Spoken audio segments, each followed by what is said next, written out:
In this world, there are magicians, necromancers to be precise, who use corpses to create their own knights and feature them in tournaments. Even though the display and affair is brutal, it is considered the greatest sport in the world. People gather and cheer for the fighters as their knights decimate each other. Among the spectators is our MC, Usyu, who enjoys watching the sport and has taken a liking to it. 17 years later, Usyu has dedicated himself to making a knight of his own so he can participate in the War of Corpses. But all of his attempts keep failing. His latest attempt appears to be the best one yet, but he still has no choice but to return to square one. To keep up with the bills, he works menial and lowly jobs like cleaning toilets and disposing of waste. Because of the huge prize money in sports, the number of necromancers every year keeps increasing. Young aspiring necromancers go to school to learn the basics of being a necromancer and the required hand signs to raise the dead. While others are attending classes, Usyu is busy cleaning floors and getting trashed. He works harder than his age and also tries to pick up knowledge from the necromancy class. He has a special note where he writes everything he manages to overhear while the students are learning. One evening, Usyu is minding his business and reading his notes when a mean and despicable lady, Kalina, shows up out of nowhere and punches Usyu to the ground with the help of her knight. Apparently, she hates his guts for being trash and has told him to leave the city countless times.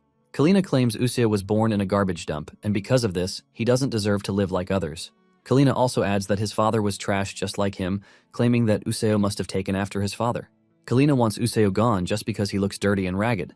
Usyu manages to get back on his feet to defend himself, telling the lady that he is not trash. Usyu says no matter how he was born or raised, he is the only one who can decide the kind of person he grows up to become. Kalina mocks him, asking him if he thinks he is going to be accepted by everyone if he becomes a necromancer. Because of his boldness, Kalina orders her knight to trample upon him again. She reminds him that he is a piece of trash, who has no knight, and he is not supposed to be speaking where the big leagues are speaking. She mentions that Usyu has been trying to get himself a knight for over 10 years, but has failed repeatedly. Kalina urges him to get out of the city because the next time she lays her eyes on him, it is over. She threatens to trash him and send him 6 feet below if he refuses to leave. Even though Kalina threatened him, Usyu always remembers the words of the greatest necromancer, Raphael, who said he is the only one who can decide who he becomes. Raphael was also a poor dude who came from nothing, and he entered the War of Corpses all by himself. He worked hard and achieved a great record of 6 wins, leading him to become the ultimate human on the planet. Usyu has always modeled his life after Raphael so he can get people to acknowledge him just like they did Raphael. However, Usyu is always waking up from strange dreams of dudes telling him that he can never be great like Raphael. Later on, Usyu visits the necromancer shop, and after walking around for a while he complains about the lack of quality in the shop, saying there is nothing usable for him there. Suddenly, he spots a female-shaped body, missing its left arm and right leg. He immediately calls the attention of the shop owner to this, and he tells him that the body is nothing but scraps for disposal. Usyu points out the human-shaped body, and the shop owner says it's a bit special, and it has been on the market for close to a year. In this time, it has been sold 13 times already, but no one could ever get it to move, and this is why it was returned every time. Usyu asks the shop owner how the body is still intact, since failed materials usually harden like stone and end up breaking. The shop owner reveals that the body didn't move at all, claiming that there are materials that come out defective every few years. The shop owner then asks him if he is interested in buying the body, since he plans to throw it away. He promises to sell it super cheap for him, but tells him that he won't get the chance to return it. Usyu takes a closer look and points out that the body's hand is strange. The shop owner then reveals that, from the reports, she was a very famous mercenary in her lifetime and could smash anything with just a single punch. After thinking over it for a minute, Usyu tells the shop owner that he doesn't need it because she is a big risk. Necromancers have failed to make her move 13 times anyway. The shop owner understands Usyu's fear and says trash is trash in the end. The moment Usyu hears this, something lights up inside him, and he ends up buying the body with every bit of money he has with him. He doesn't even have the money to buy food the next day, not to mention the week's rent. Even though he believes that the chances of being successful are risky, he still goes ahead to put in effort. He attaches an ugly arm and leg to the body. Since the shop owner called it trash, Usyu begged to differ. He is ready to put his all into it so that they can both become the best and receive their accolade from the whole world. Usyu does the usual hand signal and sends his magic into the body, and it lets off a bright light that almost sets the room ablaze. The body lifts off the table, shocking Usyu, who believes that he has become successful in raising the dead. However, Usyu gets the biggest surprise when the lady opens her eyes and, with a subtle voice, she asks Usyu who he is. He freaks out and screams, causing the lady to also scream out in reaction to this. Usyu grabs a knife and asks the lady how a corpse like her is able to speak. The moment the lady hears this, she loses it, and she sends a punch his way. Usyu watches as a dangerous uppercut makes its way toward him, destroying everything in its path. The punch knocks him out completely, causing him to fall into the usual dreams of his mind, telling him that he is trash and can never be as great as Raphael. When he finally snaps back to reality, he assumes that what happened with the corpse was nothing but a dream, since corpses are not supposed to speak. Suddenly, he hears the lady talking to him, telling him how lucky he is that her right leg isn't working, which is why she missed her punch. The moment Usui sees this, he freaks out again and falls off the chair. The lady tells him to keep his mouth shut and be quiet. He tries to run away, and this is when he realizes that he is actually tied to the chair. He asks her what she is up to, but the lady throws the question back at him, asking him what he is up to. With a stern face, the lady asks Usui what he has done to her body because he definitely won't miss a second time. This is when Usui looks around to see a massive hole in the floor, showing just how lucky he was that the lady missed her punch. Usui has no choice but to start confessing, and after the lady has heard his confession, she expresses her shock that he is nothing but a necromancer and not some perverted maniac. Usui asks the lady why she thinks she is some kind of creep, and the lady tells him to look at his so-called room. The lady finally comes to terms with her death, but she thanks Usui for reviving her and tells Usui that it would be good for them to go their separate ways. Usui is shocked that the lady is just trying to leave, and he is forced to remind her that she can move her left arm and right leg since they were not originally part of her body. Usui then shows her that he is the only one who can move the replaced body part with his necromancy skill. Usui boasts, telling the lady that no matter how strong she is, she still needs his help, but this triggers the lady and she grabs a knife from the table. Without hesitation, she chops off the replaced leg while telling Usui that she is Eleonora, the most beautiful warrior on the entire planet. She assures Usui that even if she has no limbs, she still doesn't need Usui for anything. She starts walking, and just before she walks out the door, Usui desperately tells her that he is going to hire her. This catches Eleonora's attention, and Usui continues by saying he heard that she was a mercenary who fought for money when she was alive. He adds that Eleonora also sold her corpse after death, which is a sign of desperation for money. Putting all of these together, Usui assures her that he is ready to hire her. Usui tells Eleonora to fight with him, and she admits that he is right. She lets him know that as long as the pay is good, she doesn't care who she has to kill or whatever fight she finds herself in. In addition, she is driven by the determination that she has a huge debt to pay. Usui then makes his offer, telling Eleonora that he is willing to hire her for 80 billion gold coins. He asks her if the said money will be enough to cover her debt profile. Eleonora replies that it should, but at the same time, she doubts the fact that Usui even has that kind of money. Usui then asks her if she is aware of how huge the prize money for the year's tournament is. He shows her the amount that would go to the winner, and it amounts to 100 billion gold coins, which is a shocking amount of money. Eleonora expresses her shock over how much the money is, and Usui explains that it is the most famous sport in the whole world as of the moment. Eleonora reveals that she never had the talent for necromancy, which is why she didn't even bother to look at the way things are being run. Usui tells her that she is basically a type of corpse knight, which will make it easy to enter the competition as long as they hide the fact that she is actually alive. He assures her that they have nothing to worry about, and they might even have the chance of winning if they work together. He tells her that they are going to become beings who are applauded by the whole world. Eleonora basically tells him that she doesn't care about fame, but asks if he is giving her 80% of the prize money. Usui confirms this, saying it's the best offer that she can get. However, Eleonora drives it up and demands for 95% share instead. Usui is shocked to hear this, and considering the cost of materials, he decides to negotiate it back to 85% instead. Eleonora negotiates it back to 95% and makes sure to stand her ground that this is the amount of money that she wants. Realizing that he can't push her out of this zone, he agrees to take 5% while she takes the lion's share of the money. Eleonora then suggests that they write up a contract because she is not the type to trust words. Later on, as they walk through the streets, Usui asks her how she feels as she walks, and she coldly replies that he is slowing her down. She is also wearing a weird mask, and she demands to know why she has to wear the mask. Usui then reveals that it is a basic rule given to them when using human-shaped materials. They are required to cover 80% of their faces so that no one can identify them.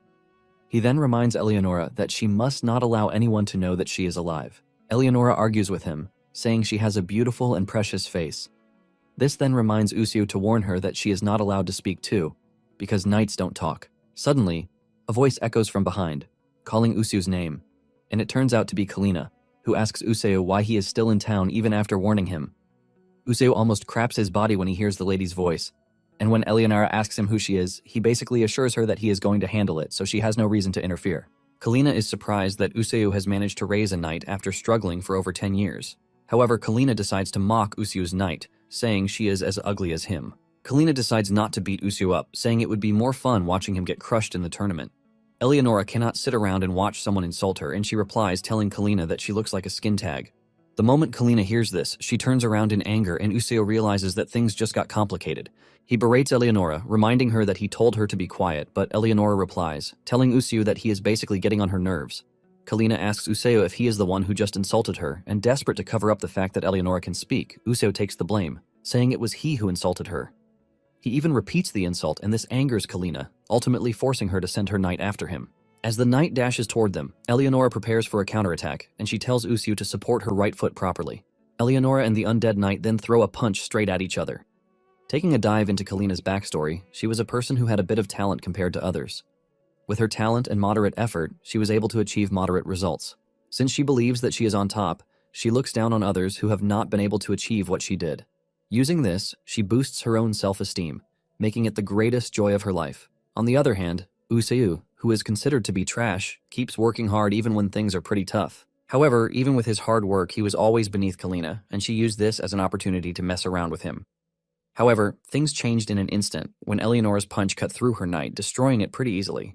Kalina's subordinate is shocked when he sees this because Eleonora took down the knight with just a single hit, which has never happened before. Kalina cannot believe that she just lost to the one dude she is always spitting on.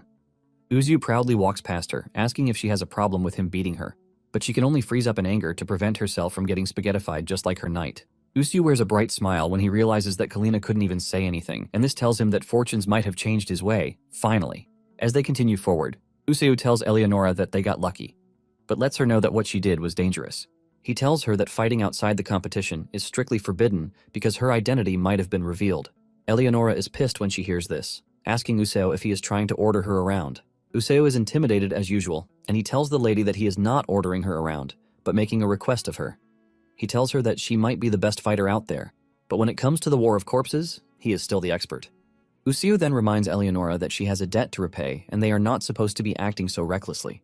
Eleonora finally realizes what Useo is trying to say, and she tells him that she will try her best to stay under the radar. Eleonora asks him what is next on the list, and he tells her that it is time to go and register as a player, but he lets her know that her knowledge will be tested on a few basic things. Eleonora soon finds herself standing in front of 3 judges. The judges are disgusted by her dumb walk and suggest that she run. She tries running, but the synchronization between her and Useo is bad, and she ends up running in the creepiest way. The judges are freaked out, but since she is able to do the basics that are required and the fact that they need players to fill out the bottom ranks, they decide to accept Useo as a player.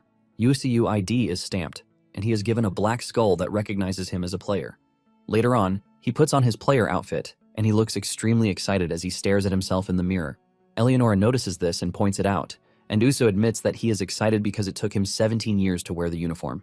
Eleonora doesn't really care about all of these, and she asks him when he plans to get her walking steps right. She tells him that if he is going to continue making her look clumsy, she might as well cut off the leg and fight on one leg instead. Useo tells her that she might be able to do this against humans, but knights are on a different level, and they surpass human strengths and standards. Useo assures her that she is never going to win on one leg, and this forces Eleonora to scream at him, telling him to get the rhythm right because he is always off. Useo screams back at her, reminding her that it is not his body, so there is no way he can be in perfect sync. Useo asks her if she is even trying her best to move in sync with him. Eleonora retorts, asking why she should be the one moving in sync with him, because he should be the one trying to match her. Before she can scream some more, the announcement comes on, telling them that the opening ceremony is about to begin, and all players are required to enter the arena.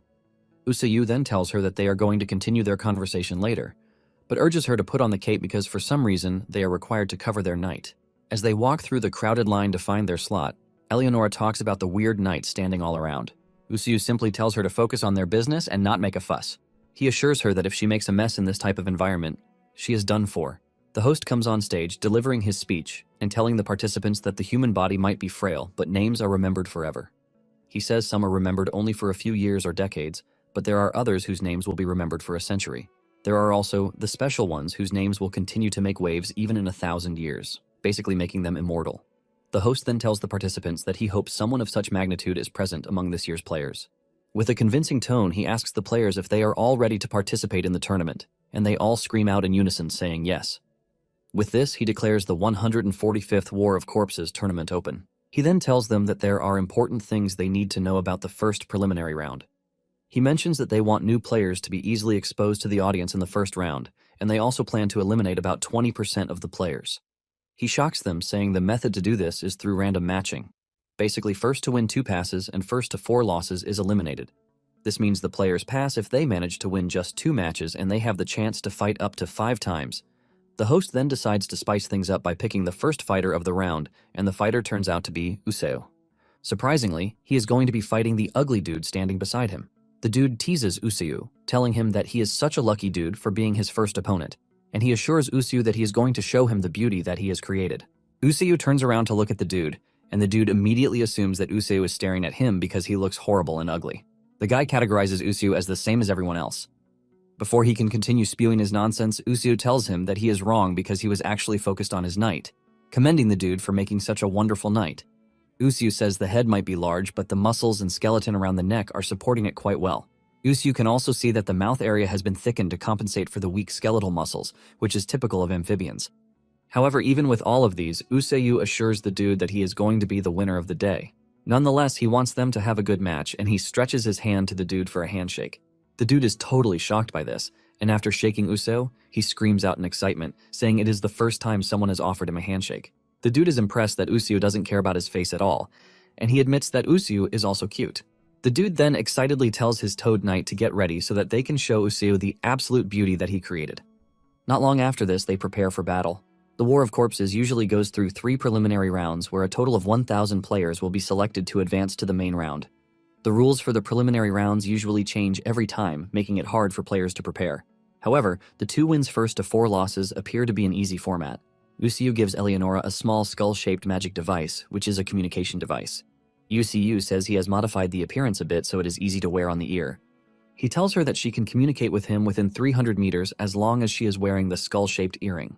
Useo mentions that the device is designed to transmit every kind of sound at a consistent volume that only the wearers can hear.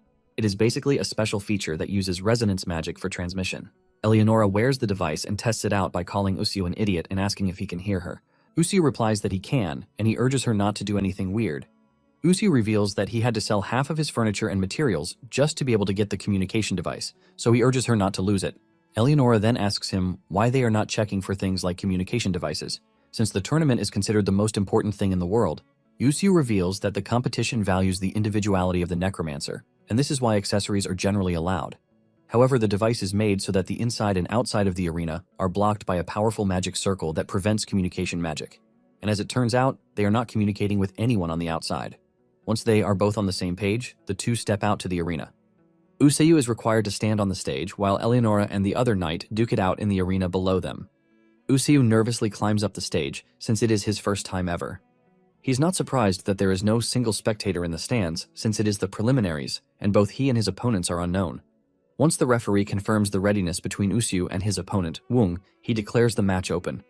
Useo screams at Eleonora, telling her that it is time they show the world just how strong they are. Eleonora dashes toward the big toad, but she falls off thanks to the imbalance in rhythm between her and Useo. Eleonora is frustrated by their lack of understanding, and she tells Useo that she is going to go ahead on her own while urging Useo to keep up. Eleonora runs toward the toad again, ready to finish it with 1 strike. Just as she is about to reach the toad leaps into the air, dodging her strike. Eleonora is shocked, and she admits that the toad might be large, but it jumps so high. Useo then reminds her that the key to winning the match is to destroy the opponent's knight's heart, which looks like a red bead. In return, Eleonora has to protect her own heart too. Useo mentions that they might have a strong one-hit attack in close combat, but when it comes to their defense, they are pretty open.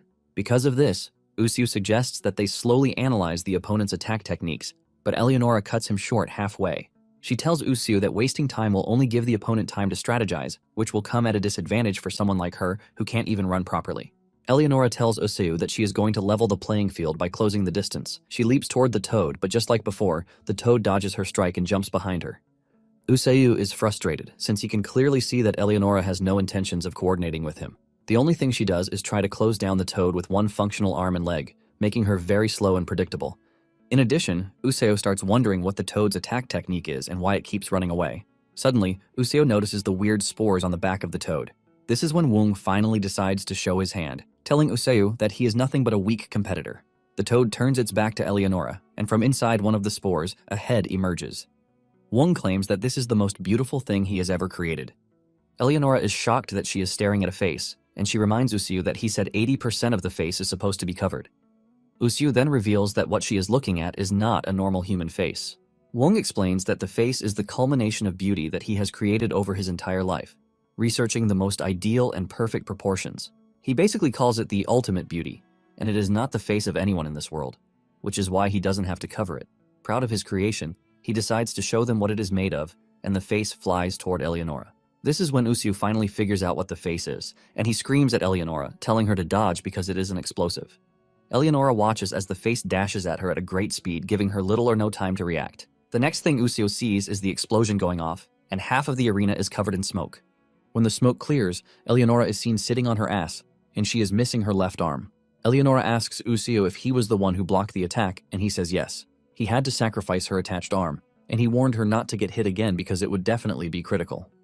Eleonora then mentions that the face was moving, and she asks him how Wong was able to move it. Usu then tells her that she is wrong because a body part separated from a knight's body can't be controlled, and it can only stay alive for a very short time. Because of this, the trajectory of the bomb will always be a straight line. Usu then mentions that the explosive was made by mixing the enzyme decomposition of poisonous amphibians, which is the type that only explodes at a large, sudden impact. Just as predicted, another face comes flying at Eleonora, and she is able to dodge this easily. With this in mind, she concludes that all they need to do is keep dodging it.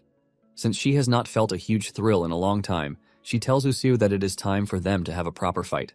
Eleonora soon finds herself getting bombarded with several bombs, and Wong makes fun of her, saying she can't even walk properly, so there's no reason for her to keep running away.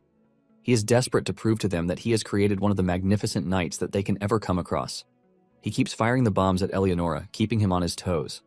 While trying to escape one of the faces, Eleonora falls again, narrowly escaping death. Usu tells her that they can't continue this way because they definitely can't win if she can't run properly.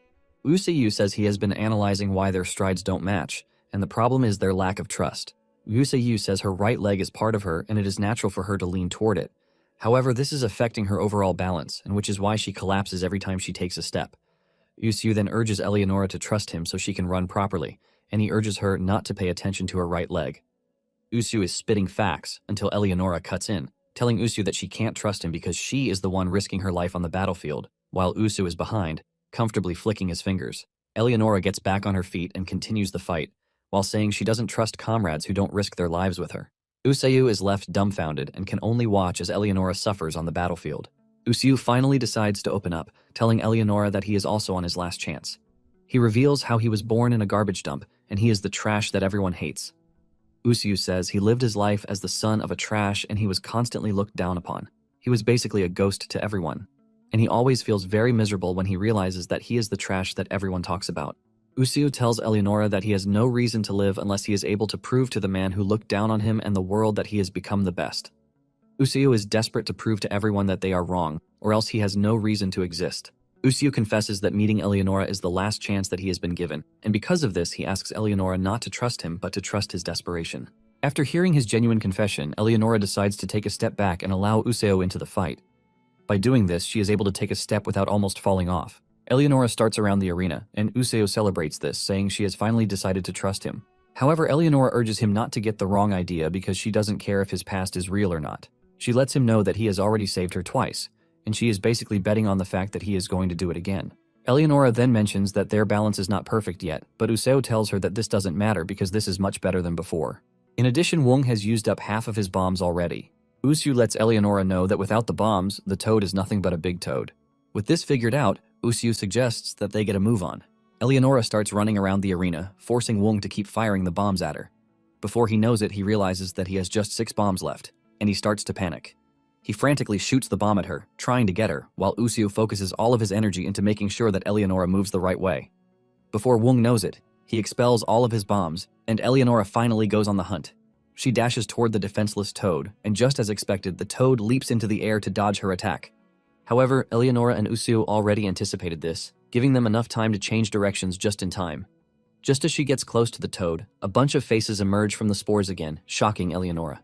Wong laughs manically, telling them that they underestimated him. Apparently, he had hidden 10 bombs inside the toad's body, just in case things went sideways. Eleonora finds herself in a very tough position with all of the bombs heading straight for her at once, while Usu celebrates that he has already won. Just before the bombs hit, Usu's quick thinking comes into play, and he tells Eleonora to hit the ground instead.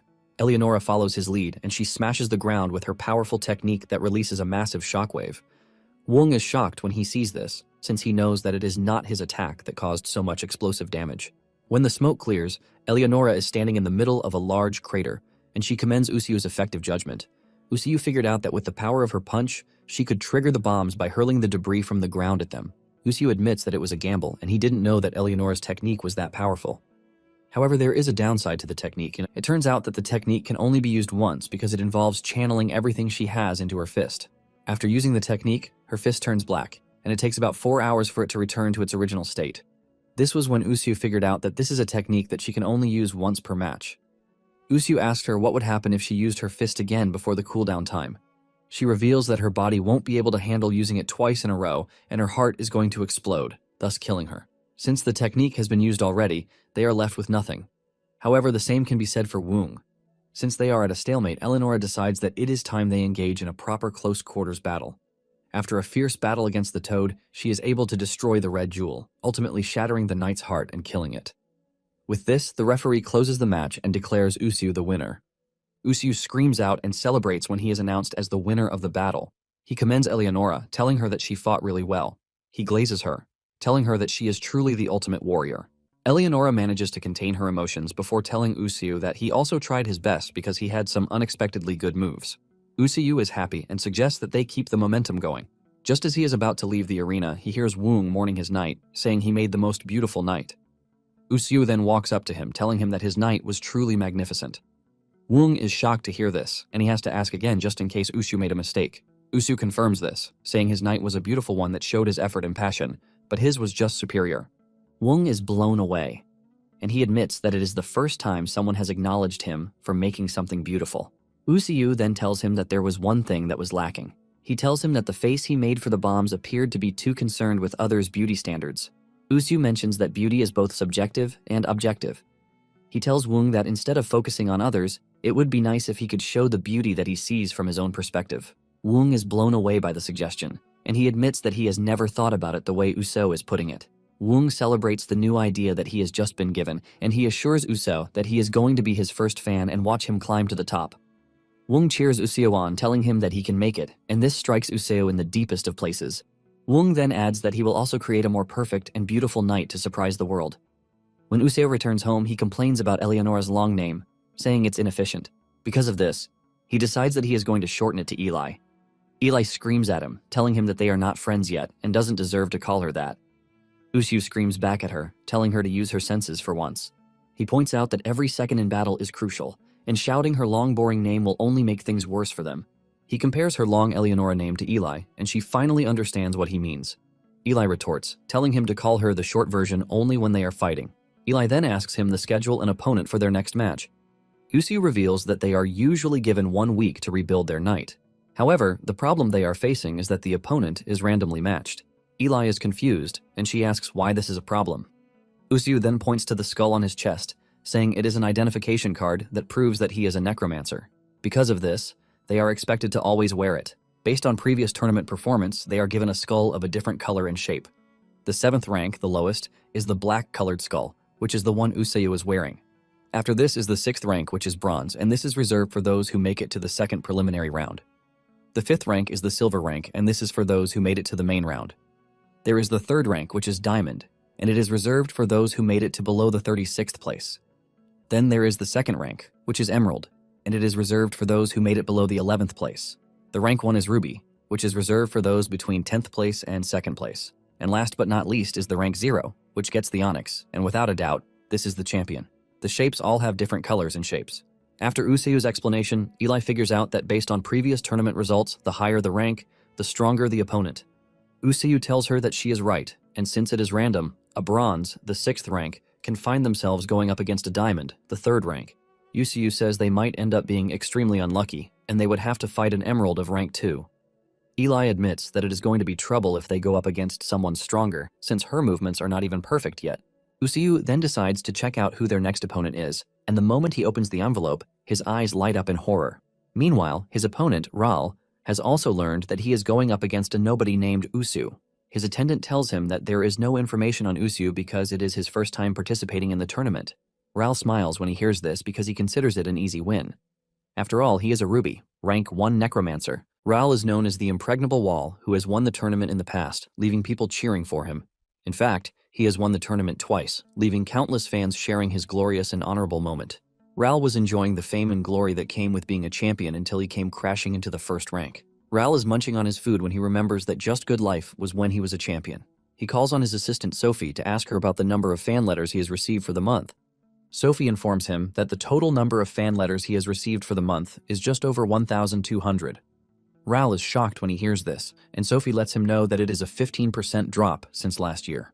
Raul is horrified when he realizes that the prediction that there will be a 15% drop every year if he fails to become a champion again is coming to reality.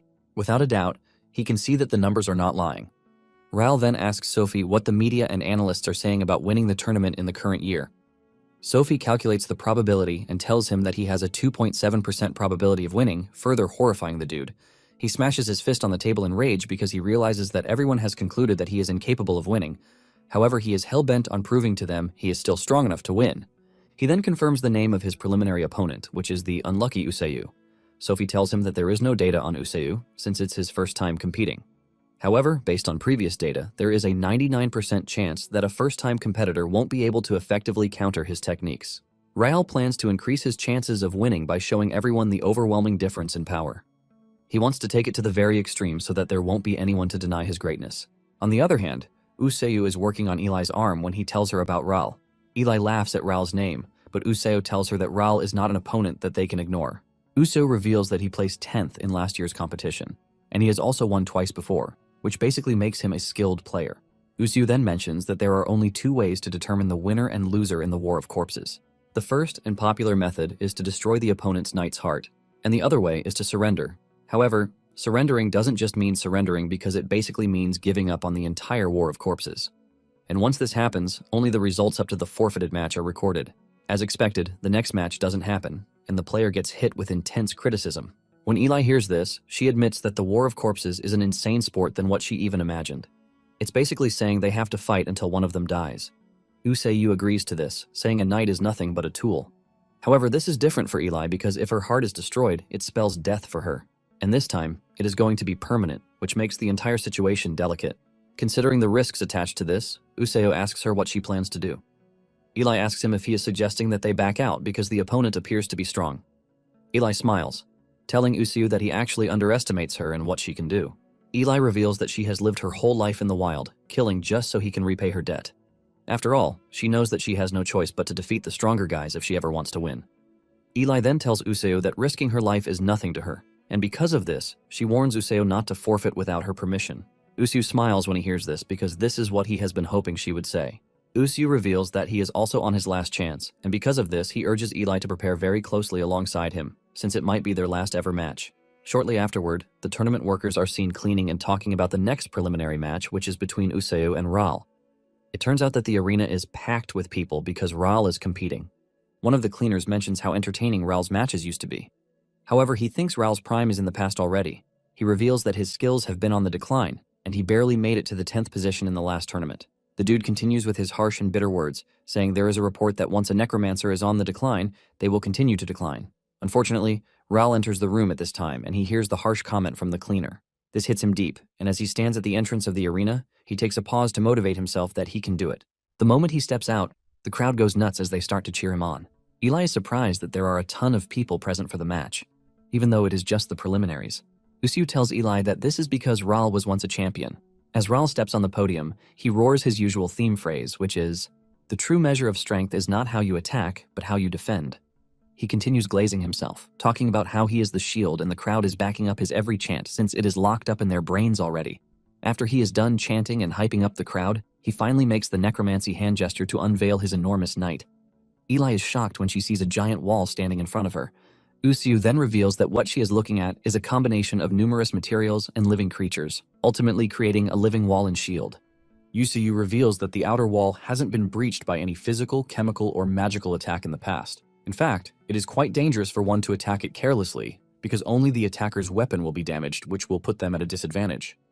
Usayu believes that no matter how strong Eli's punches are, she won't be able to break through the outer wall. Usayu reveals that they only have one chance, and because of this, they need to somehow attack the main body behind the wall. Eli believes that it should be an easy task, since the knight is big, which means it must be slow. However, Usuo corrects her belief, telling her that the reason the wall itself is dangerous is because of its overwhelming size.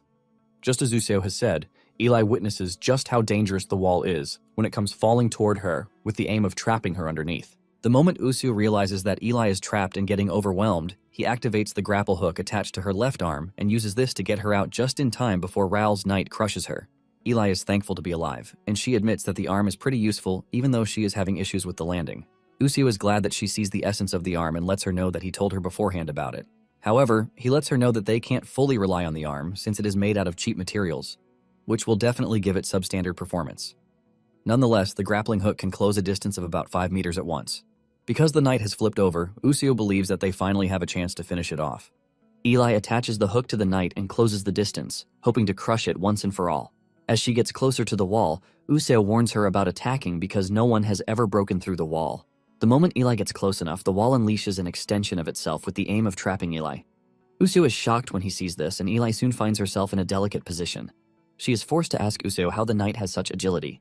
Usuo explains that the art of moving a knight is like delicately sensing and coordinating every single capillary of another person. Usuo explains that when the gastrocnemius muscle is tense, the Achilles tendon is pulled and the heel is lifted. He further reveals that failure to correctly control the erector spinae muscles will result in the loss of control over the upper body. Usuo says this kind of operation becomes even more difficult the more varied the moving parts are and the larger the size, which means trying to move a large knight is not an easy task. Usuo is impressed with the fact that Raoul can easily move such a large knight and even break them into pieces to move them individually. This is the first time Usuo has seen Raoul move like this, and he can clearly see that he came prepared for the match. On the other hand, Raoul is pushing himself really hard, and the blood coming out of his nose is a testament to this. He is ready to go to extremes to have everyone acknowledge that he possesses an overwhelming power. Before Eli knows it, she finds herself in the middle of what can be described as a huge mouth closing down on her. Usuo can easily figure out that Raoul is trying to trap Eli by making a box with the walls. Usuo knows that the moment he is successful with this, they are done for. Prepared to stop this, he tells Eli that he is going to throw her, and he urges her to jump. Usuo frantically throws Eli in the only direction that his brain can think of. He misses his target, causing Eli to scold him, but he argues that it is hard for him to see, which is why he can't aim properly. Eli then screams at him to try again because the walls are closing down on her. In the last second, Usuo is able to get Eli out of the tight situation. Eli gets some distance between herself and the knight, but there is really not much distance, since the knight is dominating basically the entire arena. Nonetheless, Usuo believes that there is going to be an opening, and he urges Eli to keep going. Eli is on board with him, and she dashes toward the knight again. She tries to get elevation with the grappling hook, but before they know it, they find themselves getting trapped again. Raoul makes fun of them, telling them that they literally cannot breach his wall with their petty tactics. Before Eli knows it, she finds herself on the run again, while Usuo tries to scout out an opening for them. He spots an opening on the right and tries to latch the hook to it, but this fails spectacularly. Usuo then asks her about the right side, and she reveals that there is no space either. They keep trying several angles, but everything keeps failing, and the spectators are enjoying every bit of the fun. Suddenly, things go from bad to worse for Eli when the grappling hook breaks off. Usuo is shocked when he sees this, and he agrees that it has limited their approach to the battle. Usuo is forced to take a moment to think about what they are facing, and he admits that Raoul's power is quite overwhelming. However, he is confident that there must be a way to break through it. Suddenly, something clicks in his brain, and he tells Eli that they have been approaching the fight the wrong way. Usuo reveals that no one has ever succeeded, but there is a certain condition that they were all missing. Eli asks him what the condition is, and he tells her that there is no guarantee that the wall is truly unbreakable. Eli then asks him what he is suggesting that they do. Usuo says no one has ever broken through the wall, but he heard that a long time ago, a knight with special physical attacks managed to crack the wall as a last resort. However, everyone who has tried it again after this has all failed without even landing any damage. Because of this, attacking the wall head-on became a thing that no one considered again. Usuo, on the other hand, thinks they might have a chance if they land the strongest attack in the world, which only Eli is able to deliver. Since this appears to be their only chance, Eli tells Usuo that she doesn't mind risking her life for the chance. Eli prepares to take on the big wall, and Usuo tells her the position of the main body from where he is standing. He tells her that he is going to mark it with her left arm and urges her to go for it in one shot. With their plan rock solid, Eli activates her technique, ready to land the strongest hit she can on the wall. She dashes toward the wall, shocking Raoul, who thinks they have lost their minds. Since they have chosen death, Raoul decides to make it fast, and he activates the compression chamber, ready to completely crush Eli. Just before the wall closes her down, Eli manages to land her overpowered punch on the wall. Before Eli's punch makes an impact, the scene transitions to Raul's past as he talks about how much effort he puts into necromancy. Because of his effort, the world was able to recognize his talent. However, for the past couple of years, he has been seen as nothing but a failure. He tells Sophie that the media and critics are all waiting for him to fail yet again, so that they can have something to report. Raul wonders what would become of him when he finally retires. Instead of giving up, he decides to join the tournament one more time and put his all into it this time. All he wants is to hear the applause just one more time. Now, in the present, the reality of that is starting to become shaky as Eli's punch lands on his knight, ultimately shattering it right in front of him. Everyone, including Raul himself, is left speechless because his supposed impregnable wall just broke apart. Osu, on the other hand, cannot believe that he and Eli just won again, and this time around it was against the famous Raul. Just when he is still trying to process the information, a clap echoes through the stands as the people cheer for him, telling him that he is nothing short of awesome. The people start focusing their attention on Useu, asking who he is exactly. Basically, everyone watching doesn't know, since it's their first time seeing him. Useu's eyes light up in sheer shock and admiration. When they return to the back room, Useu excitedly tells Eli how everyone was cheering for them. Just as usual, Eli tells Useu that she doesn't care about what other people say, although she is glad that she has been able to prove to Useu that her fists are the strongest in the world. Useu agrees with her, saying they were able to pull off something none of them could do. Useu is celebrating his win when Raul shows up, asking Useu if he thinks he is better since he did something no one could do in the past. He adds that Useu might be happy that he will be famous, but he warns him, telling him to be careful because the public will be more excited about his mistakes than his efforts. He also lets Useu know that the public will be waiting for his failures more than his successes. Raul then asks him a genuine and serious question. He asks Useu if he is truly ready for the blowback that comes with success. With a confident smile on his face, Useu tells Raul that he is ready. Raul is thrown aback by Useu's confident answer. He then tells him that they are going to wait to see how long his confidence is going to last. Raul tells Useu that the next time they meet, he is definitely not going to go easy on him. After saying this, Raul leaves, looking totally unhappy about the outcome. When Useu returns home, he drops a money pouch on the table, which is filled with gold coins. Eli asks him what the money is about, and he tells her that it is the prize money for passing the first preliminary round. It then dawns on Eli that Useu has won twice already, which means he is ready for the next round. Useu's face lights up in sheer happiness as he tells Eli that the money is the first money he is going to receive after he is recognized as a necromancer. Eli doesn't really care, and she is more focused on the next round of games.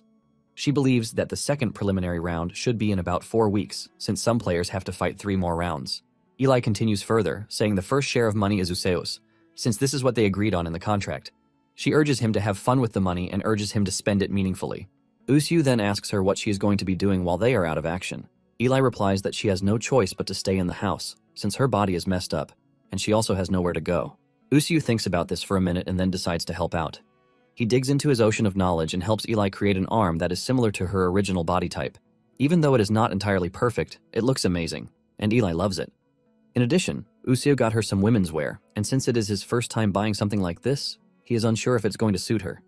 Useu assures her that no one will know that she is a corpse knight if she wears the dress. Useu urges her to put on the clothes so that they can both go out to spend some money together. Eli asks him why he got her the dress, and he mentions that they earned the money together, so it is common sense that they spend it together. Useu lets her know that there is a lot going on in Necromancer City. Eli tries to contain her emotions but admits that Useu knows how to act cute sometimes. Eli then tells him to step outside the room, leaving Useu to ask her why he has to step out. Eli reminds the dull brain that she has to change and can't do that in front of him. Useu does as told, and after he is done wearing his own outfit, he stands by the door, waiting for Eli to step out. Useu starts to fear that the success he is just starting to enjoy might actually come to an end very soon. However, if he manages to win, he is going to command applause from the whole world. He is thinking about this when Eli opens the door to step out. He's about to scold her for taking so long when Eli's beauty leaves him starstruck. Useu is left speechless by how beautiful she looks in the dress. Eli doesn't initially notice this while asking Useu about the fun things that he was referring to. Useu finds it hard to close his mouth, while his entire face turns red from excessive blushing. When Eli sees this, she screams at him, asking him why he is blushing. She demands to know if he was having weird thoughts toward her, and Useu is forced to speak out, telling Eli that she is actually beautiful. He lets her know that he is a man, so it is natural that he finds her attractive. Useu also adds that the vibe is different now that she is putting on casual clothes. Useu talks about how charming Eli looks, and this leaves the girl stunned. She tries to hide her emotions by screaming at Useo, asking him what he is trying to do. She asks him if he is trying to confess his love for her while forgetting the kind of relationship they are in. Useo is shocked that Eli thinks he is trying to confess to her, and he lets her know that he has no intention of dating her. Useo admits that he was only stating his feelings from a biological perspective. Eli then asks Useo if he has any friends. Useo replies that he has no friends since they have all ignored him, calling him a piece of trash. Useo says his only friends are cockroaches and maggots. Shortly afterward, Useo takes them to what appears to be a fancy restaurant. Useo looks around the restaurant in amazement, and Eli calls him out for this, asking why he appears to be the one happy even though he brought her there. Useo confesses that he has never been there before, either because he obviously doesn't have the money. However, he lets her know that they are in one of the most famous restaurants in Necromancer City.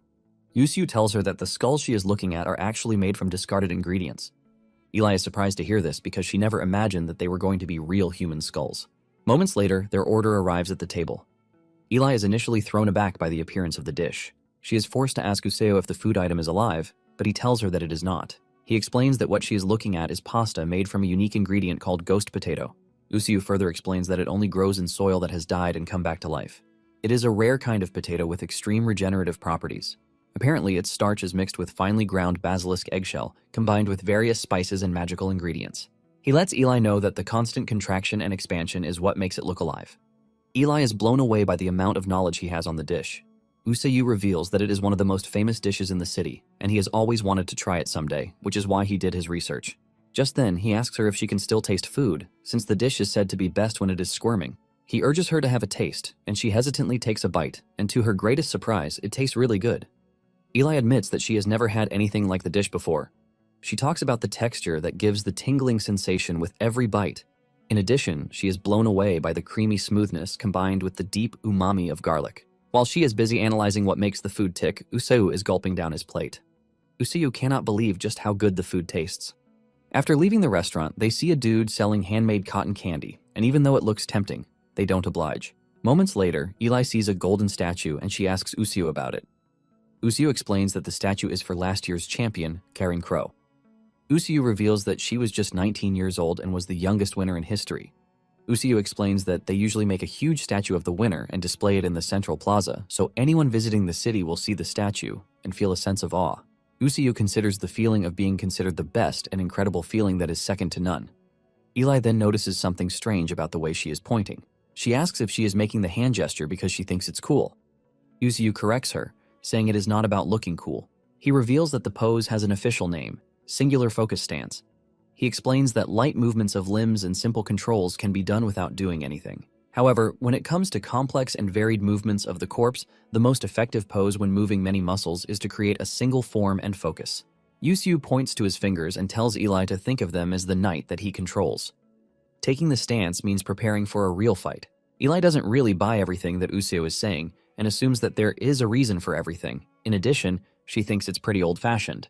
Later on, the two go to the cinema together, and Useo is extremely blown away by the action sequence happening in the movie. He finds it hard to contain his emotions as he starts screaming in the theaters.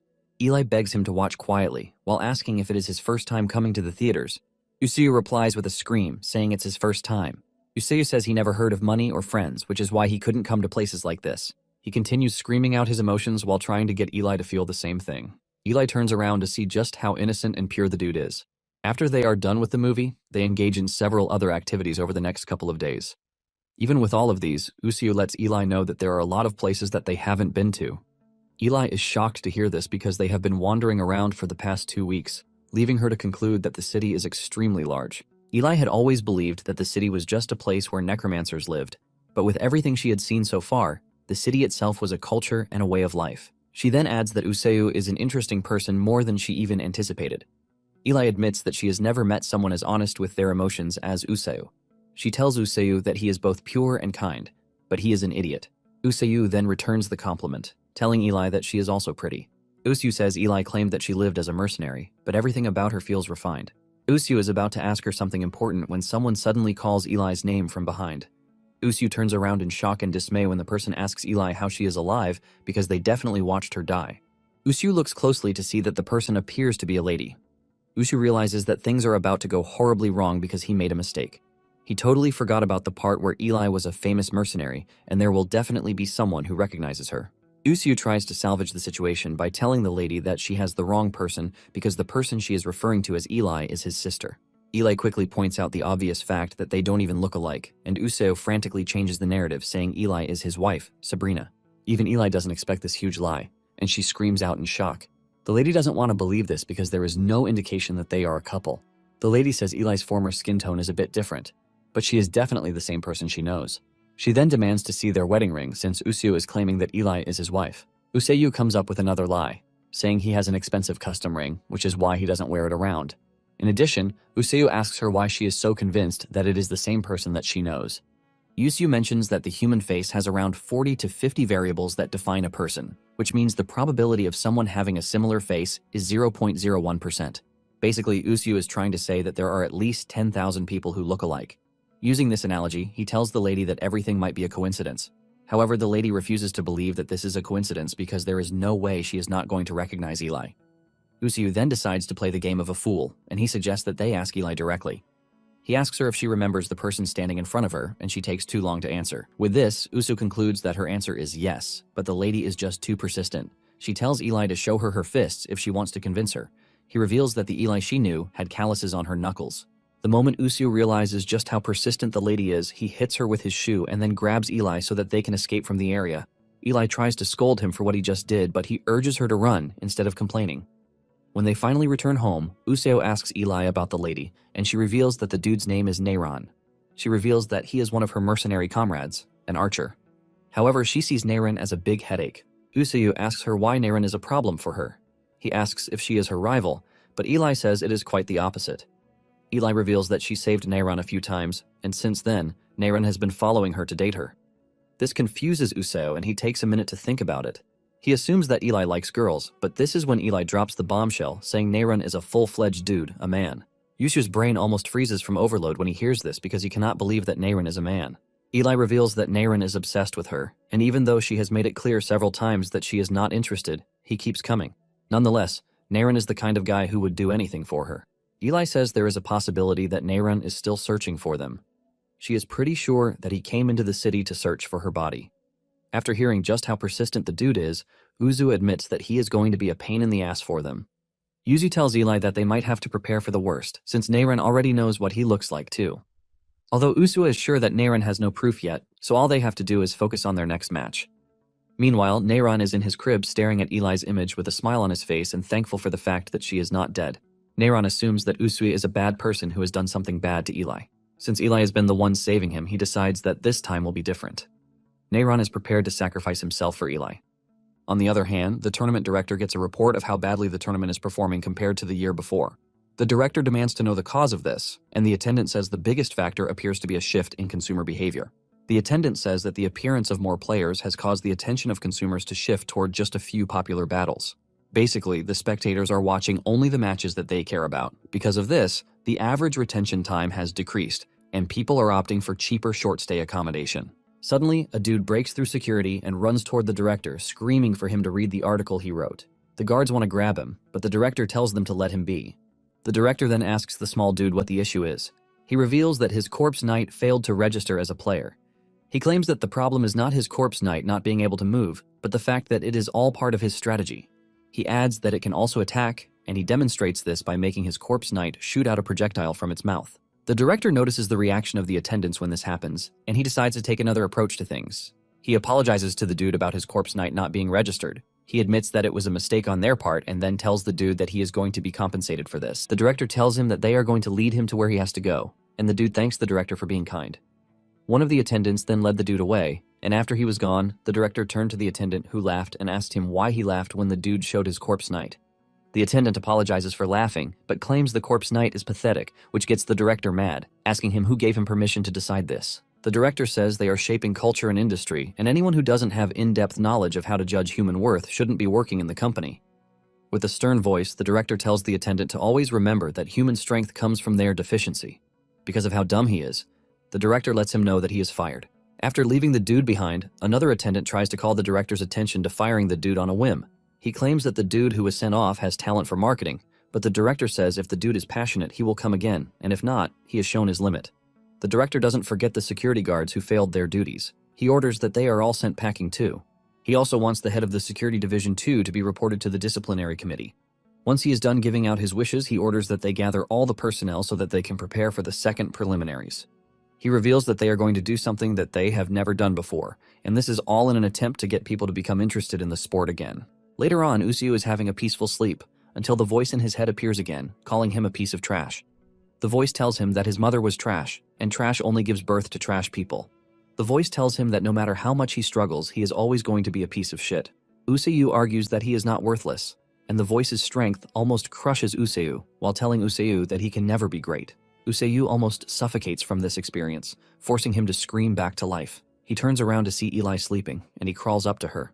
Eli wakes up to see the dude close to her, and she screams, believing that he is trying to do something creepy with her. Suddenly, she realizes that Usuyu is bowing to her. With tears in his eyes and a sincere heart, he urges her to lend him her strength so that he can show the world that he is not a worthless piece of trash.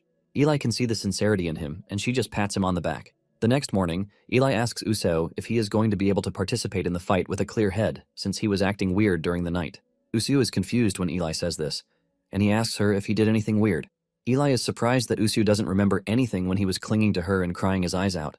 Usuyu doesn't believe this, and assumes that it is nothing but a bad dream. Eli decides not to argue any further, since the dude doesn't even remember. Usuyu then tells Eli to get herself ready for the next preliminaries because they are announcing the second round rules that very day. Not long after this, the players are sent the rules for the second round. They are shocked when they see the rules that the higher-ups sent out to them. When Ral sees it, he expresses his shock, saying that if the rules persist, even top-ranked players are going to get knocked out. Ral fears that his career is over if he loses. Just the same way Ral is worried, the other top players are also worried about the rules. Usuyu screams out in fear, causing Eli to ask him what the problem is. Usuyu lets her know that the rules are bad for them because they are supposed to fight in teams of 3. Even Eli is shocked when she hears this. She admits that it puts them at a disadvantage because they have it hard with communications already. Usuyu agrees with her, but lets her know that the real problem is how the teams are formed. He explains that only one person ranked gold or above is allowed per team. This is when it dawns on Eli that having 1 gold or higher in a team basically means there will be more matches between high rankers. It simply means the organizers are prioritizing team balance over top players.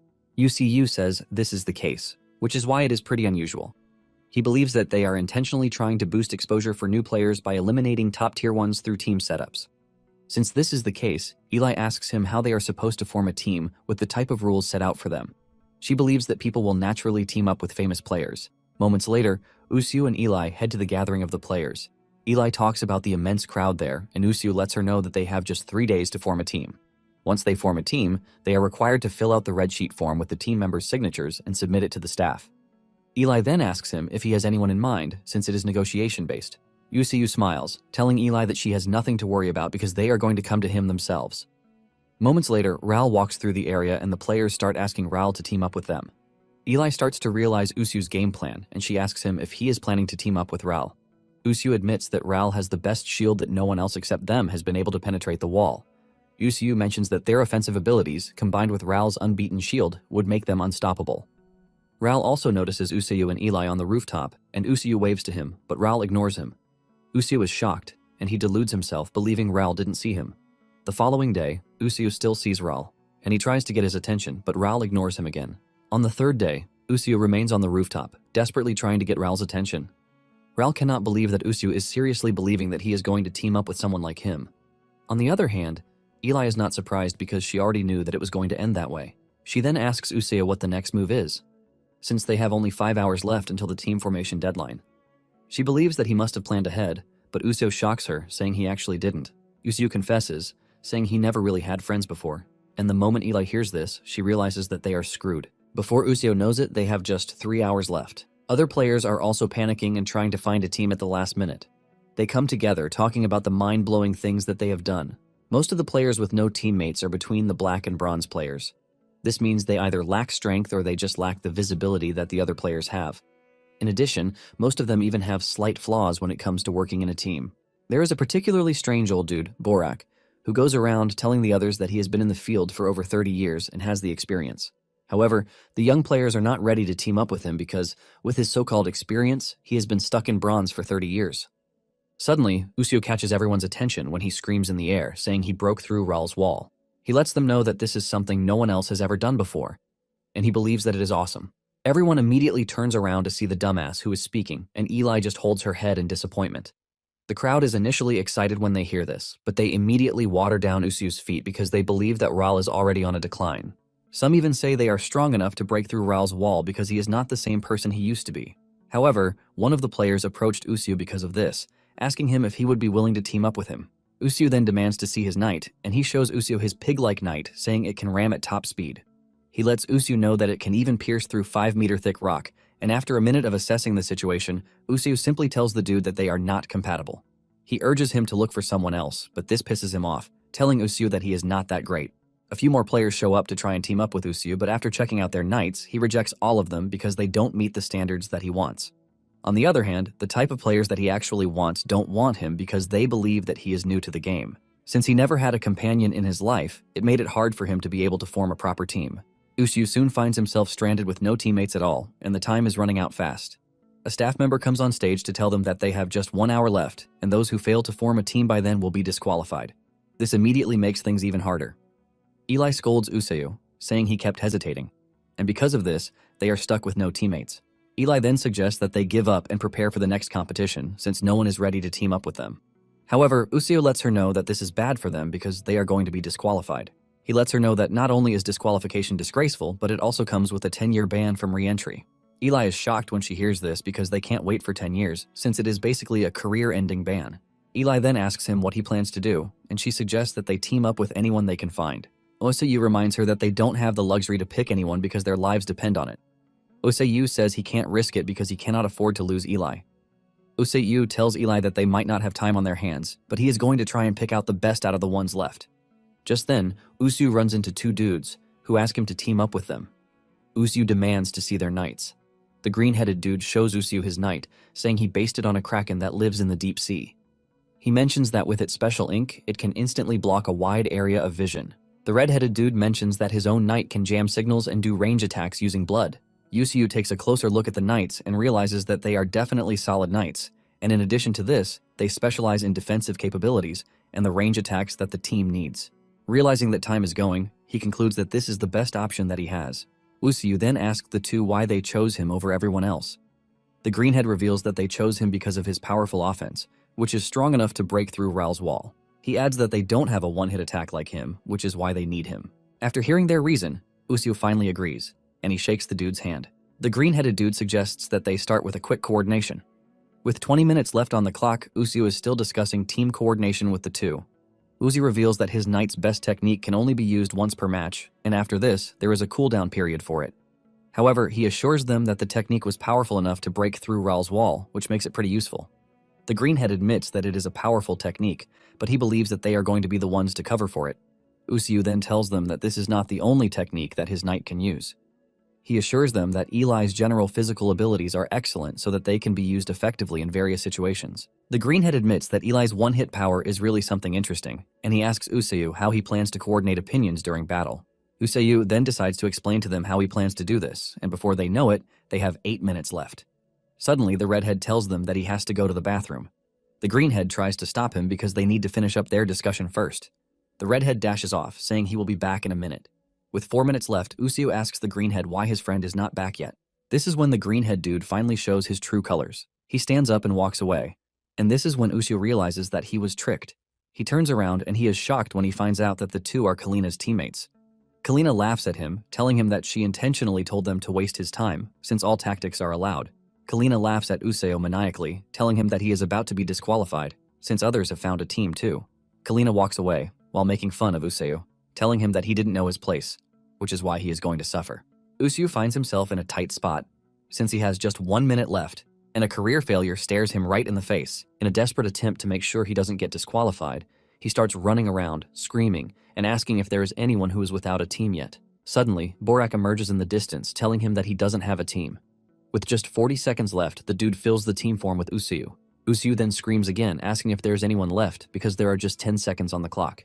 In the last second, Usayu rushes to the staff to tell them that he has found a team. He submits the form just in time, and the staff commends him for scaling through. In the end, he was able to secure the signature of a timid player named Ira. Borak expresses his concern with the way he has been treated by the other players, even though he has been in the game for years. Because time was running out, Usuyu couldn't ask them what their knights were. He finally asks Era about her fighting style, but she remains silent. Usuyu is shocked that she is not saying anything, even though he is screaming at her. When the total tally comes in, out of 8,304 necromancers, only 5,000 passed. They also recorded 2 disqualifications, and this excludes the former champions who didn't compete in the preliminaries. In all, a total of 1,668 teams were formed during the matches. In the end, Usuyu and his teammates turn out to be the worst of all. However, Usuyu cannot be called trash, since he actually has the skills, but Kalina made sure she ruined things for him.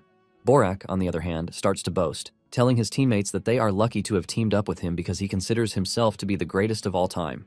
Usuyu cannot believe that Borak is boasting about being stuck in bronze rank for 30 years. Borak still argues with this, saying he is not even up to 50 yet. This only adds to just how trash he is because Usuyu cannot believe that he has never made it to the finals in 30 years. In his defense, Borak says he has more experience on the team than Usuyu and Ira. He is also confident that he is going to make it to the finals that very year. He tells Usuyu that he is going to be the source of wisdom for the team, since he is the oldest on the team. Usuyu is tired of arguing with him, and he suggests that he produce his knight. Borak proudly unveils his knight that he has been forging for the past 30 years, the Cockroach Knight. Eli is horrified and disappointed when she realizes that Borak's prideful knight is just a giant, ugly cockroach. Borak tells the two not to underestimate his cockroach because cockroaches are the embodiment of survival. Borak explains that even though cockroaches lose their heads, they can still survive for days. He adds that cockroaches eat basically anything, and even when they are stepped on, it is hard for them to die, since they have no bones to break. Borak admits that cockroaches might be filthy, but the main point of the whole thing is that they know how to survive. He smiles while asking Usuyu if he finds their desperation to live admirable. Usuyu remains silent and believes that the dude is talking about himself.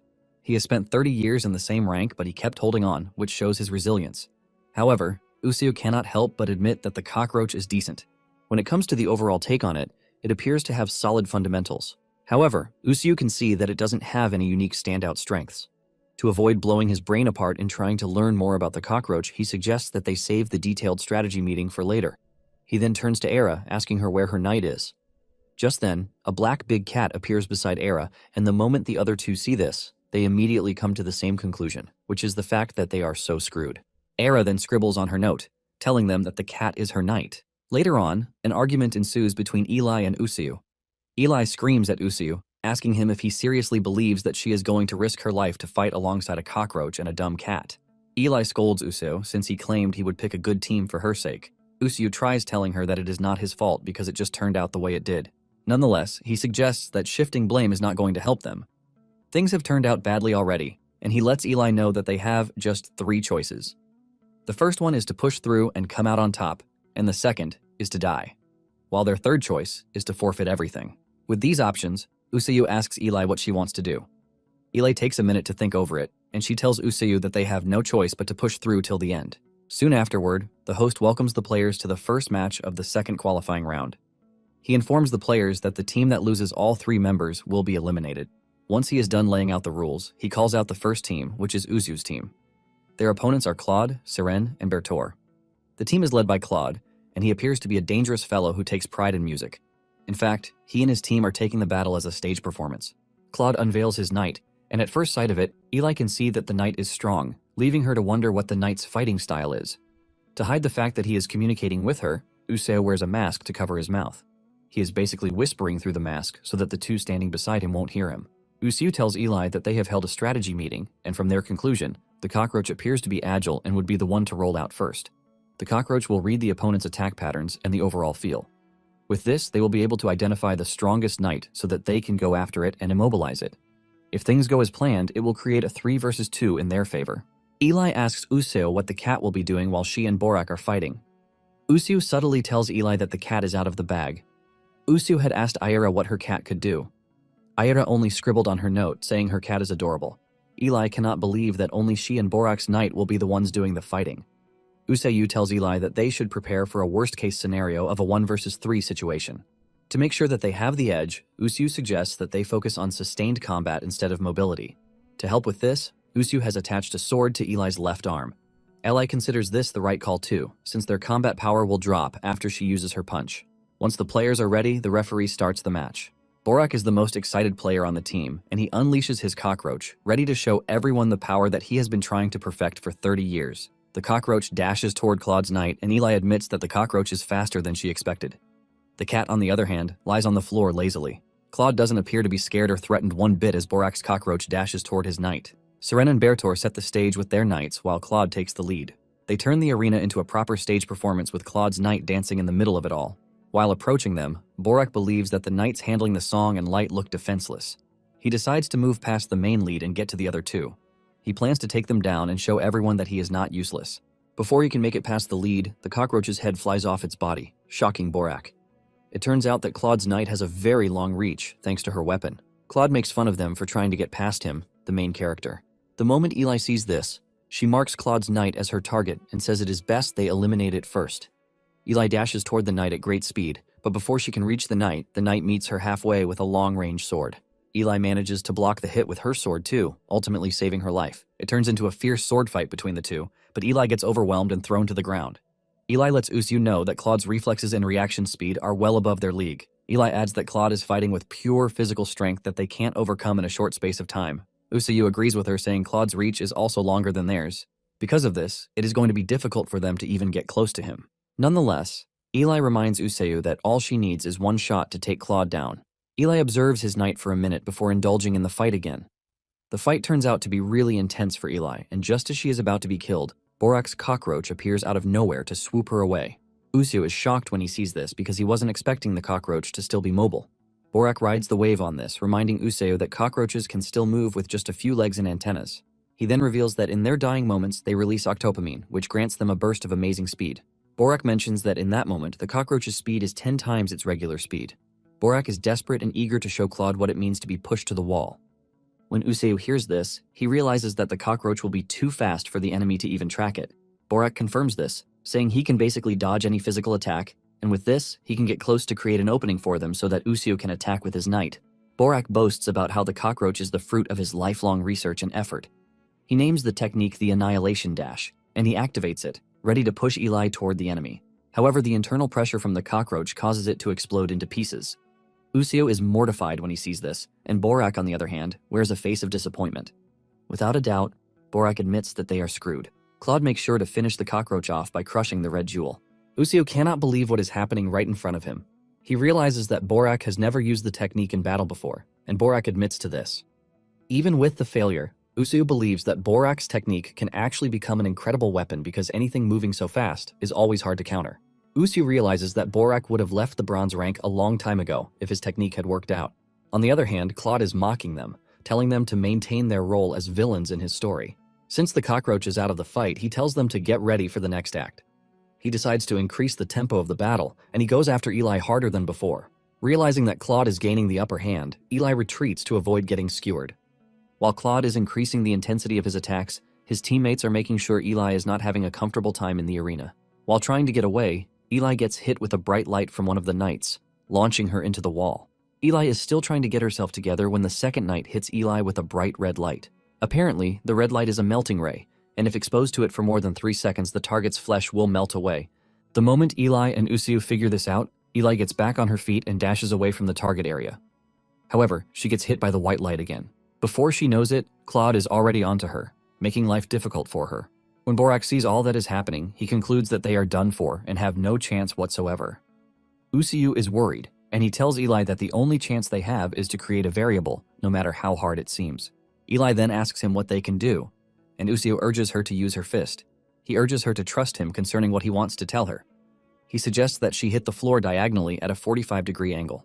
Eli does as told, and she crashes the floor with her fist, turning the flat terrain into a rough one. Claude is shocked and impressed at the same time. Usu had come up with a genius move to impair the enemy attacks by changing the shape of the floor. With the terrain now in her favor, Eli goes after Claude's knight.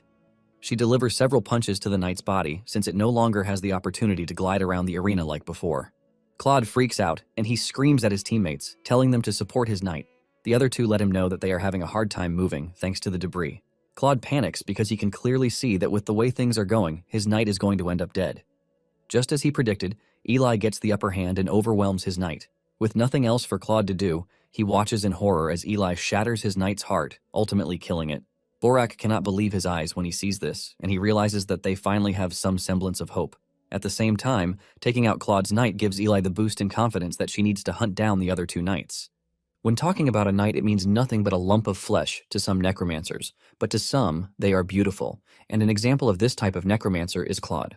Claude cherishes his knight so much because to him, it is more than just a knight, but his second self. Claude crashes to the ground in despair as he watches his knight die in Eli's hands.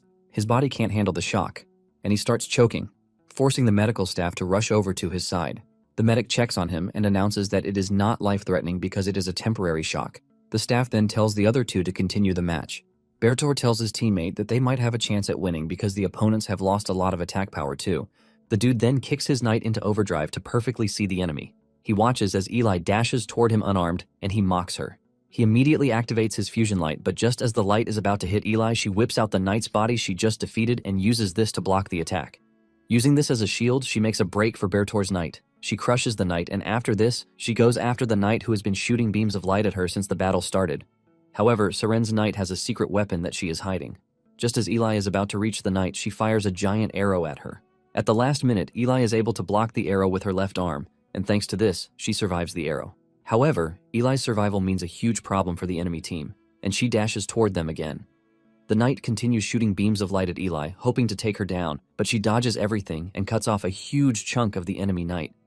Seren panics and asks Bertor if his knight can still move. Bertor reveals that he has just a burst of energy, and Seren figures out their best play. She tells Bertor that she is going to pin Eli down, and Bertor is going to melt her to nothing with his knight. Seren is ready to sacrifice her own knight as long as they are able to get rid of Eli. They kick their plan into motion, and just planned, Eli gets trapped, and Bertor's knight unleashes its ray of light on the trapped Eli. He puts all of his strength and power into the ray burst, and it starts to melt both Eli and Seren's knight together. Out of nowhere, Eli hurls a spike at the knight, destroying its light-producing ability. Bertor tells his teammate that he is already at his limit, and Seren believes that they still won, since the light ray lasted a while. Suddenly, Eli emerges from underneath the knight with her left arm gone and half of her mask melted away. She angrily dashes toward the knight with ray abilities and destroys it, ultimately delivering a fatal 1 versus 3. The moment the crowd realizes that she has won, the entire arena erupts into a loud noise. Uzu cannot believe his eyes when he realizes that people are actually cheering for him.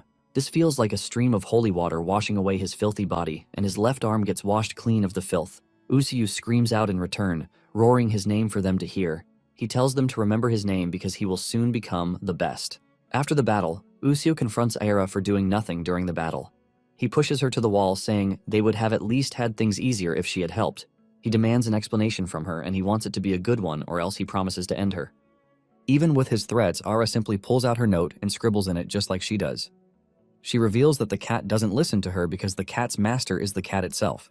Uso is stunned by what he just read, and he asks Aira if she is the cat master or not. Aira casually replies that she is not, saying the cat only does what it wants. However, Usu doesn't want to believe the crap that is coming out of her mouth. Usu then asks her why she joined the War of Corpses, and she simply replies that it was the cat that wanted to come. Usu almost burst out from the intense rage that he is feeling inside of him. Usu reminds Aira that he is risking his life in battle. He lets Aira know that he is going to kill her and the cat if anything happens to Eli because of their incompetence. Usu then turns around and leaves, but the cat just remains its usual, cute, and adorable self. On the other hand, Borak is completely blown away by the fact that Usu was able to create a way out of nowhere, even when things seemed to be over. Borak had given up, but Usu basically shows him what it means to be a reckless youth. Borak stands in front of the mirror to check out his wrinkles, and it dawns on him that he is actually getting old already. Borak checks out the remaining money in his hand and figures out that the money will be enough to feed him till whenever. However, he also needs to buy new materials to make his knight again. He is thinking about what to do when he spots a stall selling delicious finger skewers, and he buys one. He takes the finger skewer to his crush, Dora, who wonders why Borak keeps giving her gifts even though he is broke.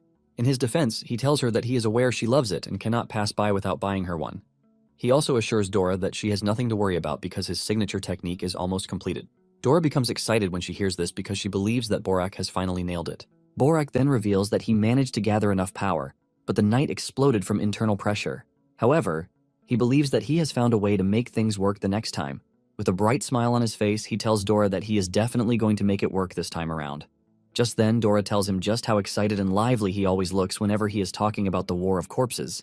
She lets him know that this is badass, and this forces Borak to blush really hard. Borak tries to contain his emotions, and he tells Dora that he has a long way to go, but he is pretty sure that he is going to make it work this time around. Dora also cheers him on, telling him that he can do it. She assures him that no matter what, she will always be there to cheer for him. With Dora's encouragement, he returns to the workshop to work on his night. He keeps on reminding himself that he can actually get it done this time around. Suddenly, the self-doubt kicks in, and he starts wondering if he can actually succeed. This pushes him deeper into his shell, as he wonders when it became so hard for him to imagine himself succeeding. He realizes that even in his dreams, he is never the one getting the flowers and applause. He wonders if this time is going to be different, or if it would be better for him to just give up when he still has the chance. Just then, it dawns on him that he is going to be a total failure if he gives up. There will be nothing left of his legacy, and he will be remembered as the loser who wastes 30 meaningless years. Determined to change his fate, Borak decides to keep on pushing and make sure that the 30 years that he struggled didn't go to waste. Even though the future looks bleak, Borak is ready to dive in and turn everything around. Elsewhere, Eli checks the extent of the damage that she suffered, and in this moment, Uso decides to be cool by telling her that her hair looks fine. He adds that Eli looks gorgeous because of her hair, and Eli tries to shut him off by telling him to stop saying things like that. Usu, unable to read the room as usual, tells her that she is free to cut the hair if she doesn't like it, since this is what he does to his own hair. Eli then says she can't go to a salon to cut it, and decides that trimming the end of the hair is fine with her. Usu assures her that he can help her trim it, and he urges her to trust him just like she does in combat. Eli then hands him the scissors to help her with it. Moments later, Useo tells Eli that he is done with it, and he shows her through the mirror. He asks her if she likes it, but she remains silent, shocking Useo. He asks her why she is silent, but she wears a shocking and displeasing face instead. Eli screams at Usu, telling him that he cut the hair in the worst way. The end looks totally bad, as if a rat chewed it off. Usu doesn't see anything different, and he claims that it looks the same as before. Eli screams at him, telling him that it was straight before, and this is because she cut it evenly herself. However, Useo just hacked at it, like the way he does his own ugly hair too. Useo feels bad about this and tells her to hold on while he fixes it up for her. Since Eli wants it evenly, he places his hand on it and tries to cut it evenly. However, he ends up cutting it up like a fishtail. Eli cannot believe that he just made it worse, and she tells him that he is supposed to match the length on both sides when he cuts it. Useo still believes in himself, and he tells Eli to give him another chance to fix it up. Useo gives it another go, but he messes it up again. Eli then tells him to do it again, and again, and again. Before she knows it, Useo has completely ruined her hair. Her hair has become short and in the worst way. She screams out in pain, asking him what the hell he has done to her hair. Useo apologizes, saying he was only trying to fix it. Eli gets mad and walks away, telling him to keep his mouth shut if he doesn't know what to say. Eli blames herself for trusting Useo, even though she knows that he is a dumbass. The following morning, Eli wakes up to a subtle rustle behind her. She immediately stands up from the bed and turns around to see Useo crouched behind her. She screams at him, asking him what he is doing. Just then, she looks closely and realizes that he is holding a bowl in his hand. With a smile on his face, he tells Eli that he has figured it out. He reveals that the organic adhesive necromancers use in crafting knights also works on hair too. Useo says it might be a little short and not perfect, but it is still coming together. He believes that if he just attaches about 1,000 more strands of her hair, it should come out nicely. Eli is shocked when she hears this, and this is when she realizes that Useo has stayed up all night, attaching thousands of hair strands one by one. Eli asks him why he is overreacting, and Useo tells her that he already assured her that she can trust him. Useo mentions that they are risking our lives, and because of this, he is going to keep his promise that no matter how her hair turns out, it is not going to hide her beauty. Eli almost loses her mind from the riz, and she urges Useo to stop saying things like that. However, Useo's sincerity and hard work get to her, and she allows him to continue attaching the rest of the hair strands. Later on, the players are seen discussing in a pub, and they talk about Useo and his knight, who were able to 1v3 the other team. The players who are aware of this are all impressed because it is Useo's first time competing too. Breaking Ral's wall also comes as one of the incentives that they talk about in their discussion. All those who witness the fact cannot but admit to Eli and Useo's greatness. One of the players describes Eli's appearance, and Neyron was just passing through at that moment. He immediately jumps into the conversation, asking them the name of the necromancer. The dumb bunch then tells him that it is us. Even though Neyron thinks it's a weird name, he still thanks the group for the information before leaving. The group stares at him like some kind of weirdo. Neyron is completely lost in the thought of how he is going to find Eli, which prevents his dumb senses from telling him that he has reached a pole. Before he knows it, he crashes into the pole, hitting his head really hard. Shortly afterward, Useo informs Eli that all they have until the next match is 9 days. He lets her know that they have some major problems on their hands that they need to solve before then. Eli is curious about the said problems, and Useo tells her that the #1 problem is the naming of their techniques. Eli is shocked when she hears this, and she demands to know why this is even a thing. She tries to remind him that there was someone who was busy shouting, spinning axe while they attacked, but Useo doesn't want them to do things that way because he believes that they are not animals. Useo explains that naming their techniques is going to give it the identity that it needs. Useo also reveals that the right name helps people to remember the player. Useo glazes the idea, saying it is a pretty cool one. He then reveals that he has already come up with a name for the signature move. However, Eli's disinterest in the whole issue forces Useo to move to the next problem that they have on their hands. Useo says he has been analyzing her punches from multiple angles, and he couldn't even block them. He reveals that they are sure to win as long as they are able to land a solid hit from close range. However, it is common knowledge that knights are monsters who are beyond human limits. Useo says landing a clean hit is not going to be easy because the knights are blessed with insane speed and agility. Useo says they have been relying on terrain advantages so far, but he doesn't want them to continue with that. He tells Eli that the most important thing on their list is to find a way to close the distance in one explosive move. Eli agrees with him, saying if they are able to close the gap quickly, they have the whole thing in the bag. Since Useo keeps mentioning a technique, Eli asks him if he is talking about her left arm. Useo says yes, but reveals that real techniques are even more complicated. Eli is confused when she hears this, since Useo has already modified her arm. Useo reveals that what he did was nothing but a basic step-level modification, which barely qualifies as a technique. Useo explains that a proper technique means totally redesigning the biological structure using materials from special creatures or data from elite fighters. This kind of modification usually takes months and even years.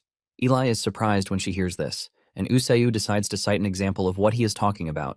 After hearing this, Eli cannot but agree that being a necromancer is quite complicated. Useo confirms this, but lets her know that once the design is complete, it is easy to replicate, which is why necromancers don't change a knight's body once it's made.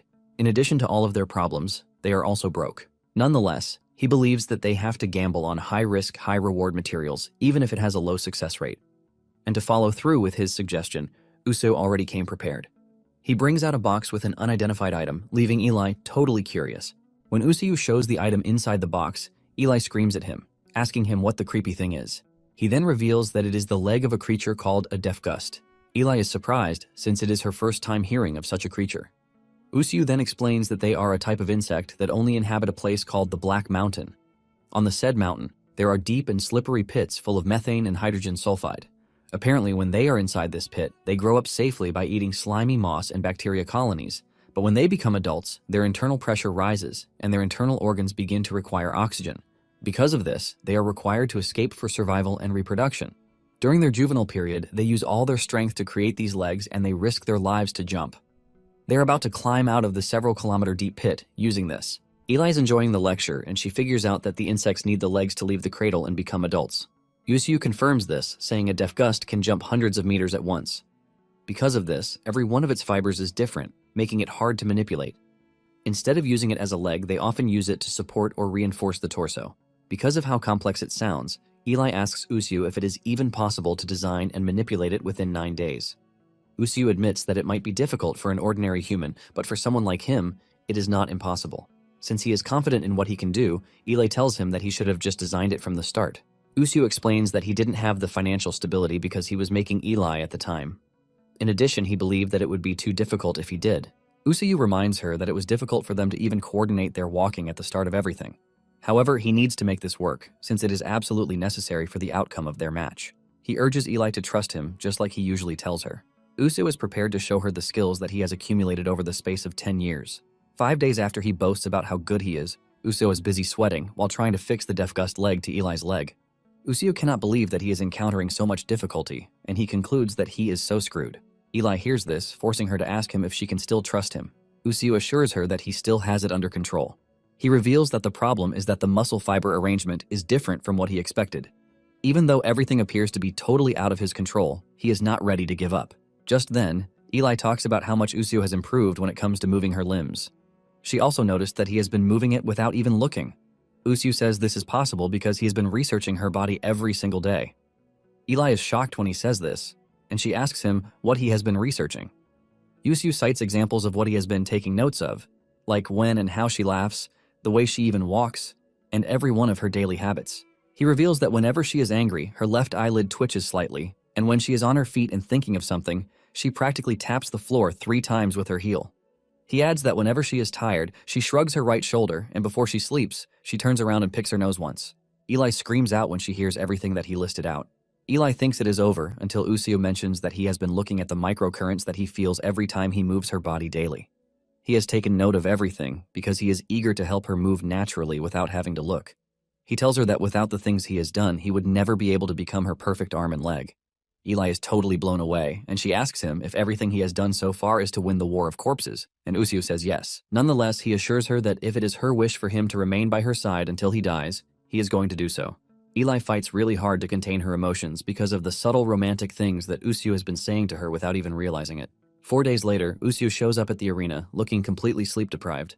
Borak notices the changes on Eli's right leg, shocking him. Borak can't believe that he actually made the leg out of a deathgust. Borak commends Usio, saying it might be a bit crude, but it seems like it is going to do the job. He asks him if he has tried it out yet, but he says no. Usio reveals that he just finished crafting the leg 30 minutes ago. Borak takes a closer look and he tells Usio that he is quite talented. Borak then assures Usio that he is going to be better in the current round. Tired, Usio has no choice but to beg the dude to show him what he's got. Moments later, the host welcomes everyone to the second match of the second preliminary round. Eli asks Usio if they are going to pass the preliminary round if they manage to win the current match, and Usio says yes. Eli is worried about the leg, reminding Usio that it seemed unstable when they tried out earlier. Usio admits that he didn't have the time to perfect it yet, but he lets her know that all they need to do is hold out for a few rounds. Since they don't know who their next opponent is, Eli wishes that it were Kalina. Usio also says he would love it to be Kalina, but he lets her know that the probability is very low. The host then announces Usio and his team to the spectators. On the opposing side, they have Sabino, Rudin, and Belladir. Usio notices that the trio are all black rank. Since this is the situation they have found themselves in, there are two scenarios involved. It's either that they are unskilled necromancers who couldn't even pass the first preliminary round, or that they are true powerhouses competing for the first time. The first knight to be unveiled is a creepy creature with one eye. Even Usio is surprised because he has not seen something like that in the past. Usio can see that the knight has a form that perfectly hides the attack and defense patterns. To add to this, the overall finish appears to be of a high level. Usio then tells Borak to go first, and Borak agrees to. He assures Usio that he is prepared to show him the real him. The moment the referee starts the match, Borak unleashes his cockroach and he uses the annihilation dash right from the start. At the same time, the enemy team is prepared to counter whatever Usio and his team have cooked up. Just as the cockroach is about to make its move, the enemy knight fires a high-powered projectile that shatters the cockroach in one go. Rudin smiles, telling his teammates that he has taken out the biggest threat, and the next on the list is Eli. Using her new attached leg, Eli is able to leap over the projectile and gain an opening to the enemy knight. Eli then prepares her powerful punch, ready to tear the knight apart. Because of the pains he has suffered over the years, Usio has decided to name the powerful technique One Strike. Eli reaches the knight before it can react and delivers a powerful blow that leaves it in shambles. The crowd goes riot and they start cheering for Usio. However, Usio is not celebrating yet because he knows there are still 2 more knights to take on. Suddenly, everything turns bleak and Eli's voice screams through the communication device, asking Usio what the hell he is doing. Even Borak is screaming at him to snap out of his zone, and when taking a closer look, it turns out that Usio is under a mind spell. He is basically fighting his own teammate and not the enemy, just as he thought. Eli has pinned the cat down, ready to tear it apart. Borak tries to use hand signals, but Usio is too deep in the mess already. Borak also cannot touch him because hand contact between players during the match is forbidden. Borak was the one who saw everything that happened. The moment the match started, the circular-shaped knight opened up, and something weird popped out of it that looked like a brain. The seemingly brain-shaped thing activated, and Usio immediately lost his mind and began attacking his teammate. Borak can see that the Rudin is quite skilled because he was able to penetrate Usio's mind pretty easily without even having to use an activation command. Eli is trying to get Usio to snap out of the zone because she is literally about to kill the cat. Eli tries to fight it, but realizes that the force of her hand is stronger. She thinks of breaking her arm, but realizes that this would literally put them at a disadvantage later on.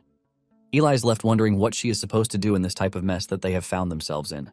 Borak, on the other hand, is looking for a way to destroy the caster because this seems like the only way to get Usio out of the bad zone. However, the other 2 knights are chasing him around, leaving him totally incapacitated. Borak thinks of using the annihilation rush, but at the same time, he knows that he is done for if the technique fails. Borak then screams at Era, telling her to run away because there is no other way. However, Era remains motionless until Eli finally overpowers the cat and cuts off its head, with Rudin smiling because he believes he has won. Suddenly, something crazy happens, and the cat starts growing back its head. This time around, it looks pissed, and its head has a bunch of eyes on both sides. In a sudden burst of speed, it overwhelms Eli, and Eli tries telling the cat that she didn't intentionally attack it. However, the cat completely overpowers her and starts to swallow her. Before Eli knows it, she finds herself in a strange realm. But before the cat can fully absorb her, it suddenly decides to let her go. Now enraged, the cat dashes toward the enemy knights. He goes straight for the circular-shaped knight, and the caster urges his teammates to protect him, since he is handicapped while he is using the mind control. The lady in the team offers to take on the cat, and she tells their last guy to focus on the cockroach. However, the cat is able to overpower her knight, and it punches it to the ground, thanks to its insane reaction speed. Even at this, the caster doesn't think the cat poses a threat to him. To take away his handicap, he releases Usayu from his mind control, and the moment Usayu comes back to his senses, he is shocked by the chaos going on around him. Borak is glad that he is finally back to his senses. He tells him that he has been attacking his own teammate because the opponent has mind control power. Borak then urges him to be careful, and this is when it dawns on Usayu that everything that happened was nothing but an illusion. This basically tells Usayu that the trio is not easy to deal with. However, he promises not to fall under his mind control again. Usayu then contacts Eli, telling her to get ready. Eli is glad that he has finally snapped out of the mind control zone. Meanwhile, the caster released Usayu from his spell because he plans to change his target to Era. He manages to get Era under her spell, but to his greatest surprise, the cat continues moving toward him. However, the bird knight intercepts the cat and pushes it to the ground. The bird controller assures his teammate that he is going to take care of the cat. When they asked about the cockroach, he revealed that it suddenly exploded and died. Borak is seen crying for yet another failure because he did everything right, but it didn't work again. When Usayu sees this, he realizes that Borak is out of the fight, and it is left to him and the cat to try and salvage something. Back in the arena, the bird knight prepares to tear the cat to shreds. The caster then talks about his mind control spell, which induces a frenzy state, making the opponent perceive their surroundings as enemies and attack them. This is why the technique is advantageous in the very beginning when the opponents are in close range. However, it is quite inefficient when they are fighting. He decides to do something different, and the circular-shaped knight starts to mutate, and a more humanoid-shaped knight emerges from it. Just before he gets the chance to show what the knight can do, Eli reaches him, and she delivers the one-strike technique, shattering the knight into tiny bits. The caster is shocked when he sees this, but at the same time he smiles because he is a maniac. Rudin descends from the stairs since his knight is destroyed and starts walking away, but his teammate screams at him to come back, since the match isn't over yet. The bird dude tells Rudin that he is already winning, and he urges Rudin to come back so he can give them instructions. Rudin smiles when he hears this, and he tells them that the necromancers they are fighting are not ordinary necromancers. He lets them know that they have already lost, and the only thing they can do is to get ready for the next match. However, he is thankful that they met Usayu and his team early on because with this, they will be able to win next time. The bird dude believes that Rudin is just saying trash, and he decides to prove to him that he is wrong. He puts so much power into his bird that it is able to tear the cat into two halves, ultimately showing just how strong he is. Suddenly, the upper half of the cat grabs the bird, shocking the bird guy. He wonders what the cat is trying to do, and before he knows it, the cat wraps itself around the bird and starts to absorb it. In no time, the cat completely absorbs the bird, shocking even Usayu himself. The cat completely eats the bird knight, leaving just a feather behind. The moment it has completely absorbed the bird, the lower half of its body starts to regrow, and it even gains wings in the process. Everyone is horrified when they see this, and Sabino is forced to say that what she just witnessed is impossible. It dawns on her that the cat eats other knights so it can imitate them. This is something she has never heard of before, and it doesn't even make sense biologically. Even Usayu is left sweating and questioning everything he knows. The cat showed some bizarre movements and even restored its missing body parts by the amount of the opponent it ate. This basically means that the cat can design and reconstruct itself in battle. Usayu is totally confused because there is no indication of what type of material the cat is made of, and this further adds to the mystery of who exactly Ira is. Since Sabino is the only one left on the battlefield, the bird dude tells her that she can do the impossible because he has already figured out the opponent's moves. The bird dude glazes her, telling her that she is the only person who can defy logic among them. He tells her that she is the strongest among them, and hearing this motivates Sabino to want to do the impossible. She talks about how she has been hiding her true strength, but since the bird dude has found out, she is ready to show what she has hidden. She reveals that she was saving the technique she is about to use for the finals, but since they are back to a wall, she realizes that she has no choice.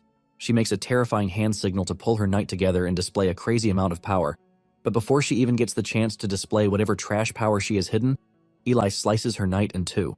Sabino watches in embarrassment as her teammate, who believed in her, just walked away like he didn't just glaze her 5 minutes ago. The entire arena erupts in noise again as they cheer for Usayu, telling him that he is cool. The applause he got from the crowd again washes off the filth of his other hand. When they return to the back room, Usayu talks about how much he and Eli have gotten stronger. In fact, they appear to be in sync than before, but he confesses that Rudin is a tough dude to face. Usui cannot believe that he easily used mind control and even tried to change his attack pattern by evolving his knight. Usui admits that he is scared, but at the same time, he knows that they are going to face him one more time if they are to reach the finals. Even with all of his rambling, he notices that Eli is quiet, and he asks her if there is anything wrong. Eli then asks him how the whole thing about being a necromancer works. Basically, she is curious about the principle that makes a corpse move as if it were alive. Usui then tells her that there has been a lot of research on the methods and rules, but the principle behind necromancy is still a mystery. Usui notices that Eli is really curious about the whole thing, and he asks her why. Eli reminds him that the whole thing about the cat is strange, and Usui agrees to this. In addition, it was a type of knight that Usui had never seen before. He never believed that there was a knight who could imitate another knight just by eating it. This basically means it can continue getting stronger as long as it doesn't die.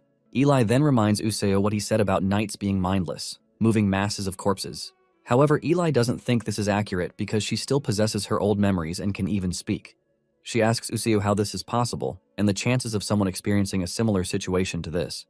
Usui tells her that he doesn't know because he hasn't heard of things like this in the past. Usui then asks her again why she is suddenly curious about the whole thing. She reveals that when she was swallowed up by the cat, a strange substance scanned every inch of her body and it squeezed her really hard, as if it was trying to break every cell in her body. This was when she heard from somewhere within the cat's body a voice asking if it should eat Eli or not. Usui is shocked when he hears this, and he considers it something impossible. Usui says there is the possibility that Eli was also under the influence of the mind control. Eli lets him know that it wasn't a knight with that kind of ability, and she believes that there might be others like her. They are in the middle of this strange and scary discussion when they hear a knock on the door. Usui wonders who might be coming to their room at this time. He screams at the top of his voice, demanding to know who is there. However, the knock persists, and when he finally opens the door, he sees Ira staring down at him with her cold blue eyes, and this sends a chill feeling down his spine. Usui is forced to ask Ira what she is doing at his door, even though the match is over. Usui is scared that Ira is there to devour him because there is no one to serve as an eyewitness. Usui can sense another cat behind the door, and he wonders if it is the cat. However, it turns out to be Borak, and he pushes Ira into the room while wearing a celebratory cap on his head. Borak tells the team that he was able to pass the second preliminary round thanks to them. Borak even says the current year is different, and he believes that the current year is going to be his year. Usui is surprised that Borak brought Ira, and he asks him why he is there. Borak replies that they are comrades even if it is for a short space of time. Because of this, he believes that they need to celebrate. Usui then asks him if Ira agrees to it, and he replies that he only dragged her over since she wouldn't even say anything. Borak even says Ira is looking forward to it, but Usui doesn't see any sense of excitement from the girl. Usui is still freaking out from this when the cat shows up at the door, adding to his shock. Usui reminds Borak that they are going to have to fight each other in the end, so he doesn't see any reason for them to celebrate. Borak agrees to this, but tells Usui that fighting together earlier was fun. In addition, Borak says it's been a long time since he has done something together with others and believes that this is why he is excited. He mentions that all of his time in the War of Corpses, there wasn't a single time he had fun. However, being around Usui and Ira has given him a sudden burst of energy, which makes him feel like he has gotten younger too. In addition to this, he believes that he has finally reached the year he is going to win the War of Corpses. Usui disagrees with him, saying the championship is going to be his. Borak then suggests that they have a drink since they are both prospective champions. Usui reluctantly agrees, and after just one drink he is already drunk. The two start dancing around the room, singing boring songs, while Ira is busy playing a boring game. While the two are drunk, Ira has consumed 18 glasses, and she still doesn't feel a thing. Borak cannot believe that Usui is already drunk, even just after one glass. Borak starts talking about the New Age necromancer, saying they have it easy because back in his days, he was forced to pick out and trim every single maggot by hand. Usui doesn't care about this, saying he can also cope. In no time, Borak falls to his knees and starts bawling his eyes out. Borak talks about how much he wants to win because he has really suffered over the years. Usui also tells Borak the story of how he grew up eating trash. Usui says he spent his entire life eating leftover scraps that others threw away, while he was being ignored and called a piece of trash. Usui then speaks his favorite quote from Raphael, which talks about how one has the power to change one's fate. Usui starts glazing Raphael, saying he is the greatest necromancer and he wants to be like him. The moment Ira hears this, she becomes curious, and she asks Usui if he truly wants to become like Raphael. Usui replies that this is the most obvious thing about him because Raphael is the idol of all necromancers. Ira then asks him if he knows what happened to Raphael, and this question hits both Usui and Borak hard. Borak believes that Raphael has earned a lot of money, and he is probably living well. Usui also screams out, saying Raphael is an incredible person. Era then faces her note to scribble on it, but she wears a clear expression of anger on her face and she ends up tearing up the note. Since the boys are drunk, Eli is the only one who notices the anger on her face and how deadly she looks. Elsewhere, the director is using the treadmill, and after just 16 seconds, he falls off the treadmill. The guards rush over to check on him, and judging from his skin and body tone, he appears to be suffering from a weird disease. One of his attendants tells him that he might die if he continues pushing himself the way he is. The director argues that there is no way he is going to become a better person if he doesn't push himself. Basically, the director is the one who grew the War of Corpses that had been on a decline into the world's top entertainment. He is known as a competent and cool-headed man. However, everything around him is wrapped in a veil, including his age, birth, and even his name. He is basically a ghost who has never had anything about him revealed. The director is considered to be a shadow beneath his long-brimmed hat. He is a man who exists, but cannot be felt. Later on, the director gets a summary of the noteworthy contestants in the tournament. The director is glad with what is presented to him, and he tells his subordinates that they are about to witness the most interesting tournament of all time. The director asks them about the progress on the final preliminary preparations, and they tell him that it is in the final stages already. The director is pleased to hear this because he has managed to create an environment where the players are all ready to fight till the death, with the promise of their names being remembered forever. Later on, while working on Eli's new leg, Usio tells her that the rules for the preliminary rounds change every time, which makes it hard to prepare. However, Usio believes that the best they can do is to maximize their mobility and endurance. Although he has now realized that they are facing a very critical problem, which is the issue of her Deathgust leg. He has been trying to get it to work, and it breaks apart mostly after 3 uses. Nonetheless, Usio is not ready to give up as he believes he now knows what parts he needs to improve on. Usio fixes up the leg and suggests that they try it one more time. This time around, it stayed intact for 7 uses, and Usio writes this down as a new record. As the training session continues, Eli ends up crashing into Useo, and she pins him to a rock. Instead of worrying about himself, he asks Eli if she is hurt anywhere. Eli panics when she turns around to see Useo's dislocated shoulder.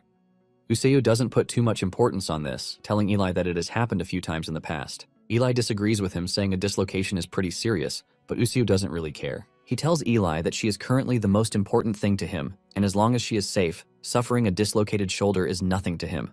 Even Eli couldn't contain her emotions this time around, and her face turned red from blushing so hard. Later on, Useo explains to Eli that after a Deathgust risks its life to escape its hole, it immediately detaches its extremely energy-consuming, inefficient hind legs. This tells Eli that the Deathgust only use their legs once in a lifetime, and then discard them. Useo confirms this, saying the Deathgust leg is low in durability because of this. Useo then tells Eli that with everything he has seen so far, the leg can withstand up to 3 times. With this, Useo says anything after 3 uses is a risk. Eli agrees that it is a risky gamble, but at the same time, it is too effective to be discarded. Useo knows this and tells Eli that this is why they need to try and finish the match within 3 jumps. Eli then asks Useo about the rules for the final preliminary round, which is going to take place the next day. Useo replies that the rules are a complete mystery, so he doesn't know. However, there is a restriction for the final round. Apparently, the players have been asked to reduce the size of their knight to 5 meters or less. Eli is shocked to hear this, since there haven't been any regulations on knights since the tournament started.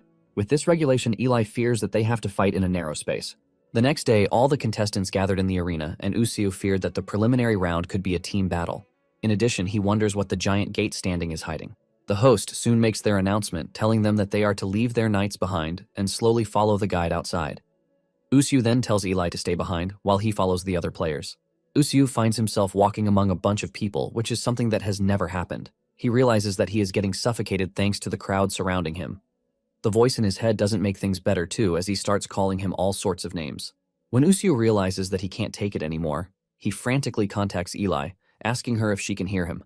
However, there is no response from her, which tells him that he must have gone out of communication range. Useo soon finds himself choking from this, and just as he is about to collapse, Borak touches him from behind to check on him. This is enough to help him snap out of his trapped zone, and Useo heaves a sigh of relief because Borak showed up just at the right time. Borak then asks him what they are doing for the final preliminary round, and Useo replies that he suspects them to be preparing for some kind of team battle. Borak becomes worried when he hears this because he doesn't want to believe that all the players in the hall will be required to fight all at once. After they are done filling out their personal information and agreeing to the indicated terms, the attendant gives them the 2 items to put on. Useo asks him what they are, and he reveals that they are magic tools that they wear on their arms. One of them will display the remaining distance on the top and the current rank on the bottom. Borak is confused when he hears this because he doesn't know why this would be necessary. The attendant continues with his explanation, and he reveals that the device on their right arm is mainly for their safety. The director comes in, explaining that the device is a single-use teleportation magic tool. The director lets them know that the device is for an emergency situation or in case they forfeit. He mentions that as soon as the match is over, it will teleport the players to a safe area prepared outside. He finally reveals the reason why they are wearing the two devices, and this is mainly because of the location of the match. He confesses that the location is enclosed and dangerous, and he introduces them to the battlefield where the final preliminary round will take place, the 9,999 meter. This is basically a massive living organism, and it is considered the personification of hell. The giant gate opens, revealing what can be described as a large mouth, shocking all the players. Usiyu, on the other hand, quickly figures out that it is a passage, not a mouth opening. The director then reveals that there is only one condition to pass the final preliminary round, and this is to get to the finish line at the end of the intestines of hell. In addition, they are required to get their night through. He reveals that the total number of people who can pass through is based on a first-come, first-served basis, which is basically 1,000. The director lets them know that the moment 1,000 people pass, the intestines of hell will collapse and all remaining knights still trapped inside will be trashed. After explaining all the rules to them, he declares the hell race open. However, the director lets them know that any act of intentionally harming another contestant with a knight and acts of leaving the arena will be judged as having no will to continue the fight, which will result in a disqualification. The director informs them that inside the battleground, several eye-shaped magical communication devices have been installed to monitor their status and broadcast it to the outside. He urges them to prepare themselves well for the race that will practically unfold in hell. The players are all confused because this is the first time that they will be hearing of a preliminary round like this. Usiyu expresses his fear because if he fails to be part of the 1,000 people who make it out, Eli will die. This is nothing but a race where life is on the line. Just as the race is about to begin, Borak tells Usiyu to get on his cockroach. He tells him that even if he doesn't have access to the annihilation rush, it is going to be faster than his knight running alone. Borak is willing to help Usiyu because, thanks to him, he was able to pass the second preliminary round. Usiyu is willing to accept the help, but he tells Borak not to go back on his word later. Once the timer runs down, the whistle goes off, and the race begins. The players start rushing and running to get ahead of each other.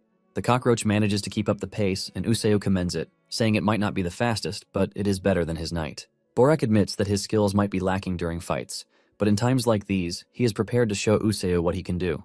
After some minutes, Usiyu checks the device and realizes that they are currently in the 800s. He considers this a decent start given the fact that the entrance is crowded. As they move through the intestines, Usiyu notices that the walls appear to be moving as if they are alive. He wonders what they are made of, given the fact that the overall scale is enormous. Borak also notices that there are strange things up ahead, and he wonders what they are. Suddenly, they find themselves falling down a vertical passage. The host communicates with them, informing them that the passage is there to obstruct their movements. They are informed that there are special obstacles installed that will obstruct their movements for 10 minutes if caught by them. Wushu realizes how dangerous this is because the match will definitely be over in 10 minutes and they can't afford to be caught by one of the tongues. One of the tongues comes flying at him, but Eli shows up right on time to cut it down. Usu then tells her that he is going to stay close to her because it is definitely over for them if he gets caught by one of the tentacles. Usayu grabs Eli from behind and holds on tight to her. Eli can feel all of his body parts, and she tells him that he is too close, but Usayu reminds her that he has no choice. Usayu looks for paths for them to pass just to avoid the annoying tentacles. In the process, a tentacle comes out of nowhere, separating the two. However, the two manage to catch each other again. After struggling so hard to stay afloat, they finally reach the bottom of the vertical passage where everything appears to be calm. Eli asks Usayu how far they have come, and he reveals that they are about 800 meters in already. And for their rank, they are in the 900s, which is getting really close already. Just then, Borak comes falling toward them too. Usayu tells him that they are already falling behind, and they need to move fast. As the race continues, Usayu asks Borak if the cockroach can fly, and Borak replies that he has not even perfected the annihilation rush, not to mention making the cockroach fly. Suddenly, they run into Wong, who tells Usayu that he has been cheering for him. Wong then reveals that he followed Usuyu's advice, and he has made a beautiful face that he could think of. Because of the new face that he made, he has been able to make it far in the race. Wong confidently showcases his latest invention, asking Usayu if he finds it cool. Usayu and Borak almost fall off the cockroach because of what they saw, which is Usuyu's giant face on Wong's knight. The face even speaks, and this creeps the two out. Without thinking twice, they zoom off like flies. Wong chases after them, telling Usayu to look at the face properly because he considers it to be beautiful. To prevent them from dying from fear, Borak puts everything he has into the cockroach's speed just to make sure they leave Wong in the dust. Once they are well out of Wong's range, he tells Usayu that Wong's knight is horrible and it looks like something from hell. Usuyo cannot believe that Borak just said his face looks horrible, but Borak quickly corrects it, saying this is not what he meant. However, Usuyo cannot deny the fact that the monster is pretty ugly. In fact, he says he doesn't like looking at his own face. Borak argues with him, telling him that he actually looks handsome to him, and he asks him why he hates himself so much. The two believe that they are out of danger until Woong and his creepy knight appear behind them again. He screams at the top of his voice, telling them to look at the beautiful face that he made. Woong continues tormenting them, and doesn't look at where he is going, forcing him to run into a brick wall. Sitting on the walls are a bunch of holes, and they all look different and strange. The question burning on their minds is where they are supposed to go.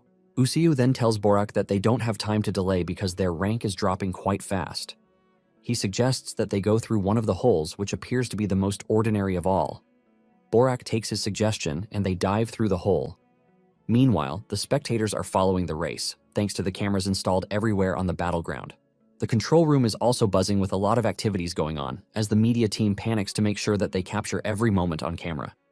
To spice things up, they start looking for a player with a sad backstory, which will bring a tear to the eye of those who are watching. One of the staff members immediately takes this upon himself, saying he is going to look up the list of contestants without parents. On the other hand, the director's assistant lets him know that the public's response to the match is good. He adds that the rookie contestants' exposure and the corresponding audience interaction figures have risen to the target amount. However, there is one concerning part, and this is the fact that there are too many elements in the race, which can be attributed to luck. The dude is concerned that the media might eat them up because of this. The director then asks him if he thinks he got to his current position via his efforts alone. The dude replies that he might not be the best, but he has always done his best in the best possible way he can, which is why he believes that he is currently standing there. The director is pleased with his answer, and he lets him know that this is the reason he is sitting next to him.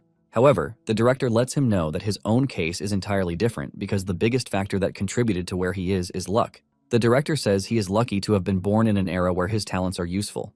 He also considers himself lucky to have met people who acknowledged him there.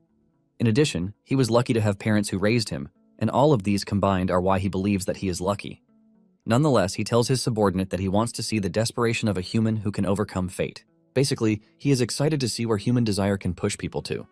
The battle is basically a stage for humans who can show such greatness, and he believes that the audience will enjoy every bit of the insane journey. Meanwhile, as Borak and Usuyo continue to navigate through the hole, they realize that it is getting narrower, and this scares them. They don't want to imagine a situation where they will be forced to go back because the entrance is blocked. Borak then encourages Usuyo, telling him that they have come too far already and there is no chance of going back for them. Suddenly, they run into a player whose knight is stuck in the passage. She screams at the two, telling them to go back because she can't go any further. She suggests that they go back and find another route, but Usuyo disagrees, saying they have gone through 700 meters in the hole already. He says it is going to be a loss for them if they go back in an attempt to try another hole. Usuyo believes that they are going to be disqualified if this happens, and the girl screams at them, asking them what she is supposed to do. The girl talks about how much she has spent in the fight, but Usuyo screams at her, telling her that she might have spent money, but he is putting his own life on the line. He tells the girl that they don't have any chance of going back, and he suggests that she move her knight. Realizing that Usuyo and Borak will not go back, she decides to attack their knight with her own, since there is no rule banning fights between knights. Her knight shoots out a spiked tentacle that cuts down some of Borak's knight's legs. The girl is aiming to get them disqualified by removing their knight from the picture. Before she can make another move, Eli appears out of nowhere and cuts down her knight, ultimately killing it. The girl is shocked when she sees this, and she screams out in pain.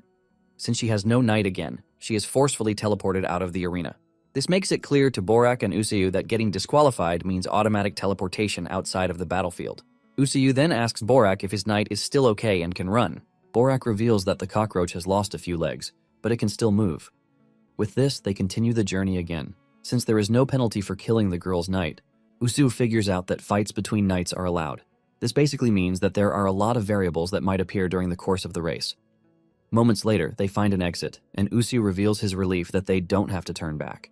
As they are about to exit the hole, Borak says he hopes something advantageous is waiting for them, but they are met with a shocker instead. Sitting below them is what appears to be a long river, and the players are busy swimming. Borak suspects that the only requirement is to swim, but Usuyo begs to differ because, looking at things, he realizes that the players look like they are being chased rather than swimming. Borak replies that it is a race, so it is normal to appear as if they are being chased. Borak tells Usuyo that they are in the 900s, which means they can't fall any further in the ranks. Borak then asks Usuyo if he knows how to swim, but Usuyo says no. However, he is not worried because he believes that he has no choice but to figure it out somehow. With this, they dive into the river. And the moment they land in the water, Useo starts to drown. He almost dies from this until Eli grabs him, telling him to stop doing insane things. She lets him know that she would have asked for help instead of trying to kill himself under the guise of doing it himself.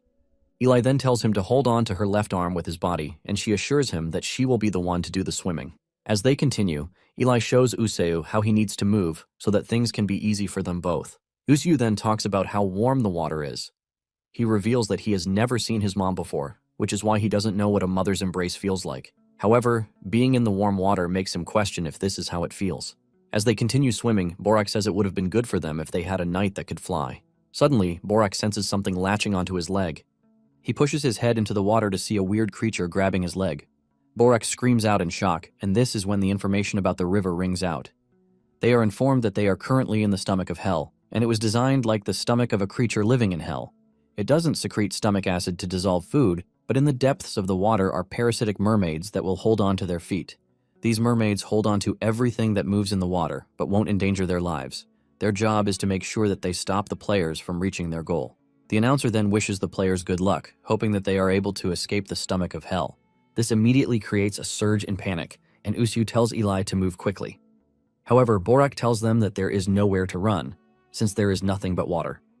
Just then, Useo spots what appears to be a rock in the distance, and he calls Borak's attention to this. He believes that the rock is a safe zone because there are other players standing on it.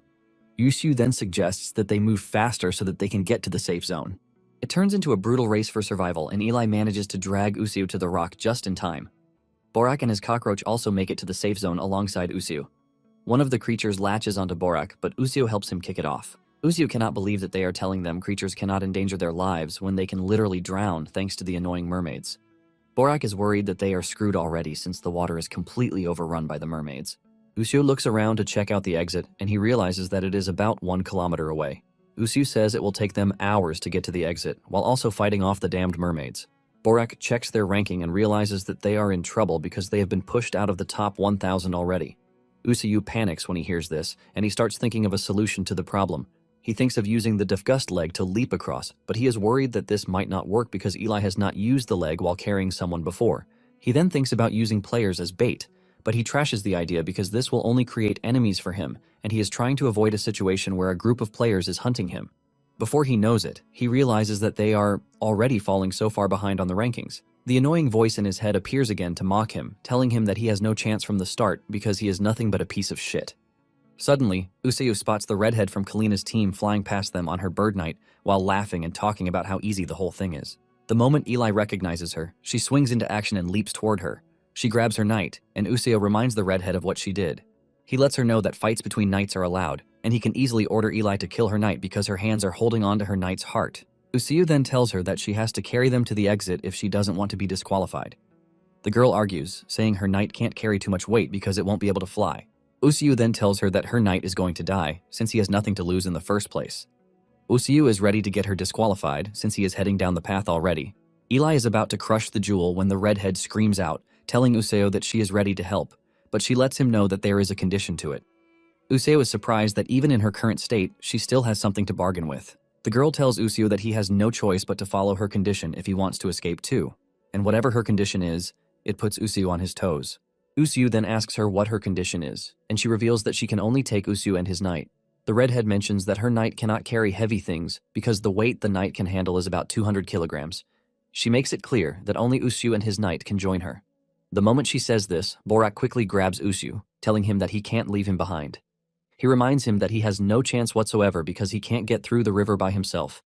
He talks about how weak and old he is, and in addition, his knight can't fly. Borak tries telling Useo that he brought him this far, and it is evident that they are both desperate to succeed. The redhead lets Useo know that he has no choice, and she lets him know that they need to move as fast as possible because they are falling behind already. Borak then tells Useo to take a part of his cockroach with him, since only the knight is required to cross the finish line. With fear of failure clearly written on his face, he begs Useo to help him out. Borak tells Useo that he doesn't want his 30 years to be for nothing. Just then, Useo pushes his hand away, telling Borak that he is sorry. He leaves Borak on his knees and he leaps toward the redhead. As they continue their journey, the redhead notices Useo's sad face, and she asks him if he is worried about Borak. The redhead lets him know that it is inevitable that he is going to make enemies, so things like comrades don't exist in their unfair world. Usuyu is tired of hearing the girl blabber, and he screams at the girl, telling her to shut her mouth and just fly straight. Usuyu lets her know that he is watching her, just in case she plans to backstab him. Usuyu then asks the redhead about Kalina, since they were teammates. The redhead reveals that she might have known Kalina for a long time, but they are not actually close. The redhead confesses that she only got close to Kalina because there was something to gain for her. She confesses that this is how she operates with people. It dawns on Usuyu that the redhead just sticks to people who are advantageous, depending on the situation, just like a bat. The redhead then says Usuyu might be mad about what happened the last time, but it is because of this that he is currently getting help. She even tells Usuyu that he is lucky to be with her, but Usuyu cannot believe that she is spewing total nonsense. In no time, Usuyu realizes that they are back in the 900s, ultimately showing why it is faster to fly. Suddenly, one of the stranded necromancers grabs the redhead's knight to restrict her from flying. The stranded necromancers demand that she carry them along. Usuyu is forced to come in, telling the stranded idiots that the bird knight can only carry 200 kilograms, which is already at its limit. Since they are of no use, the necromancer prepares to terminate the bird knight. However, Eli is not one to wait around to see what will happen, and in no time she slices down one of the enemy knights. The dude gets disqualified immediately, and this pisses his comrade off. He puts his all into his knight to make sure he grabs Eli, but Eli's leap technique helps her move closer and faster. She impales the knight, killing it, and sending the player back to the surface. Once the enemies are gone, Usuyu tells Eli to return so that they can continue the journey. Soon afterward, they reach the next checkpoint, and Usuyu tells the redhead that he is going to forget about what happened in the past because she has helped him out a bit. The redhead also commends Usuyu, telling him that he is also incredibly strong. The girl then introduces herself as Nia, and she suggests that they become friends. Usuyu looks at her with no definite expression and tells her that she is free to do whatever she wants. Nia also adds that she would like to have a meal with him after the preliminaries. She assures him that all the bills will be on her. She starts asking more personal questions, like where he lives. And suddenly, Eli grabs her arm, shocking Usuyu. Usuyu mutters under the mask, asking her what she is doing because they are going to be disqualified if she harms Nia. Fear crawls through Nia's body as she stares into Eli's eyes, and she can see the overwhelming terror coming from it. Usuyu wonders why Eli is suddenly acting out of hand and risking a disqualification. Eli finally lets Nia go, and Usuyu apologizes to her, saying his arm moved by mistake. He blames this on the bad memories from his past, and he asks Nia if she is fine. Nia assures him that she is fine because she didn't grab her that hard. Nia then commends Usuyu, telling him that his knight is unique, since he claimed that his knight is made from human-like materials. She adds that the eyes look like they are alive, and she asks Usuyu how he was able to add emotions to them. Nia takes a closer look to see what emotions Eli is giving off, and she is shocked when she realizes that it is jealousy. Before they fall behind too much, Usuyu suggests that they get a move on again. With the race back on, Usuyu tells Eli that she was reckless, and he asks her what her intentions were. Eli replies that she doesn't like Nia, and Usuyu asks Eli if that is the only reason. Eli says it is hard to explain, but she just doesn't like Nia, and she asks Usuyu if he is actually considering going out with her. Usuyu replies that he might if he finds it necessary, since he is ready to do anything as long as it means winning. Eli comes clean, telling Usuyu that she doesn't like it. Moments later, they run into a section of the passageway where they have to deal with a strong wind. The announcer welcomes them to the lungs of hell, where powerful winds blow without rest. Just as usual, the winds are there to obstruct their movement, and to make it worse, there are creatures flying around. In no time, Nia finds herself struggling really hard to hold on, and just as she is about to lose her grip, Usuyu grabs her. Usuyu tells her to focus on controlling her knight while he blocks the wind. Nia is surprised by Usuyu's sudden intervention because she knows the huge toll it is taking on him. However, Usuyu assures her that he is fine because he has undergone a lot of physical work, so something like this is nothing to him. Usuyu is ready to protect Nia with everything he has, since the ability to fly is pretty valuable. He is keeping her just in case they run into another section where they need to fly. While Nia and Usuyu are holding each other tight, Eli is staring at them with so much killing intent. Moments later, they reach the next checkpoint, and Nia thanks Usuyu for his help because they were able to make it through because of him. Nia assures Usuyu that she is not going to forget the favor later. Just then, they realize that they have the spine section where they have to climb up. The announcer reveals that they are in the final section before the end, which is called the Spine of Hell.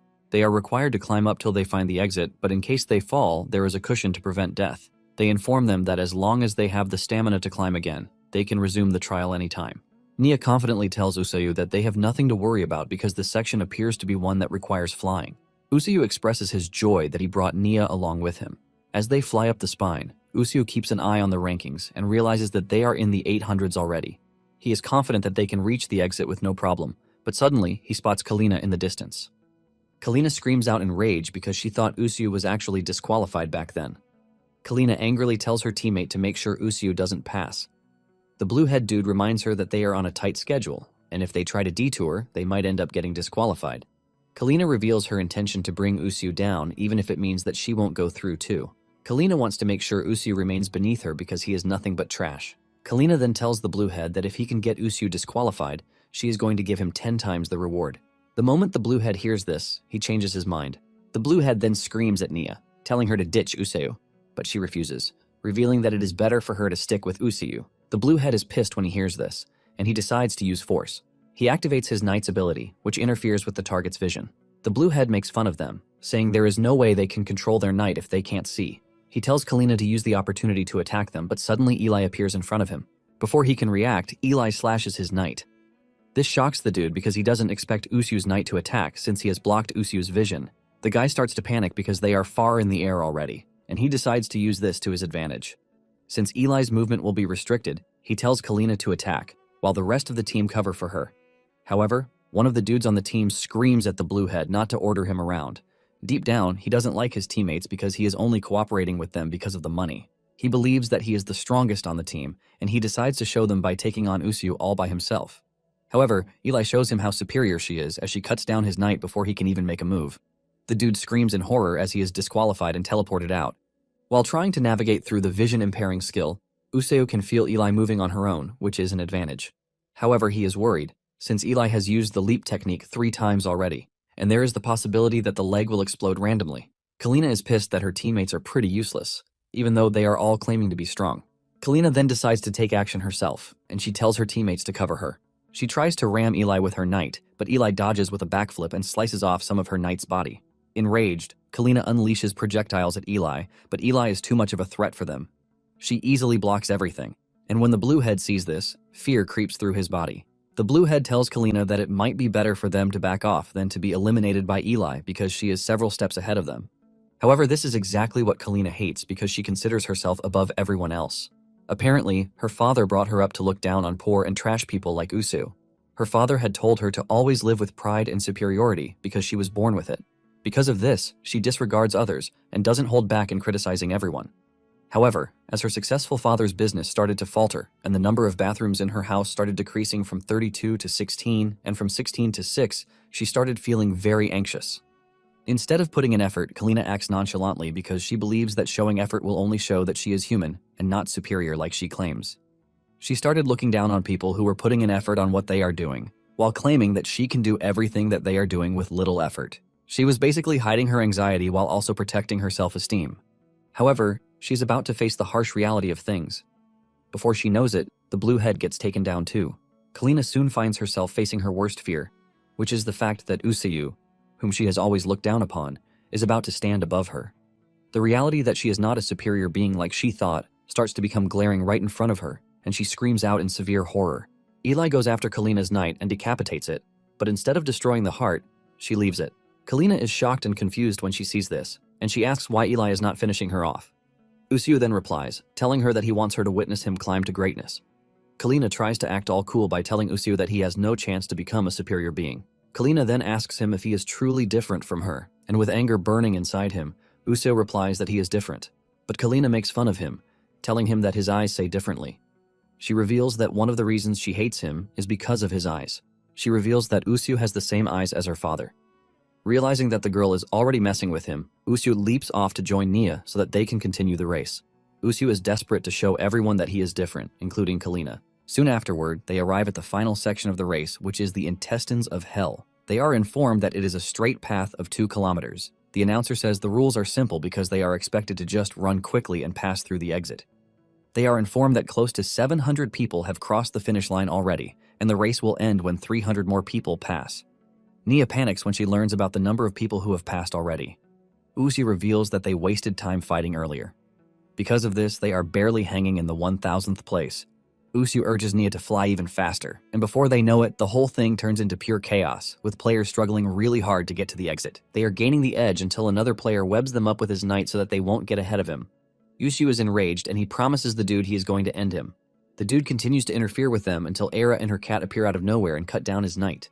The cat looks absolutely menacing, leaving Usu to ask Era how many knights the cat has consumed already. Surprisingly, Ira leaves Usiu trapped in the web and continues on her journey. Before Usiu knows what is happening, the number of finishers rises to 785. After struggling so hard, Eli finally manages to get Usiu off, and Nia begs to be cut off from the web too. However, Usiu refuses, saying there is no time to help her. Eli and Usiu then continue the race, and they still have over 1 kilometer to cover.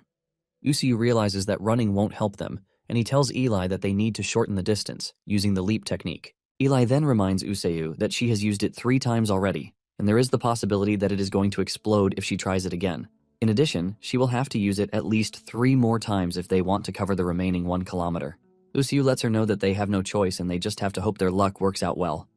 Meanwhile, Borak is still in the race, even though it appears that he can't catch up to the others again. At the same time, Kalina is still struggling with the spine section.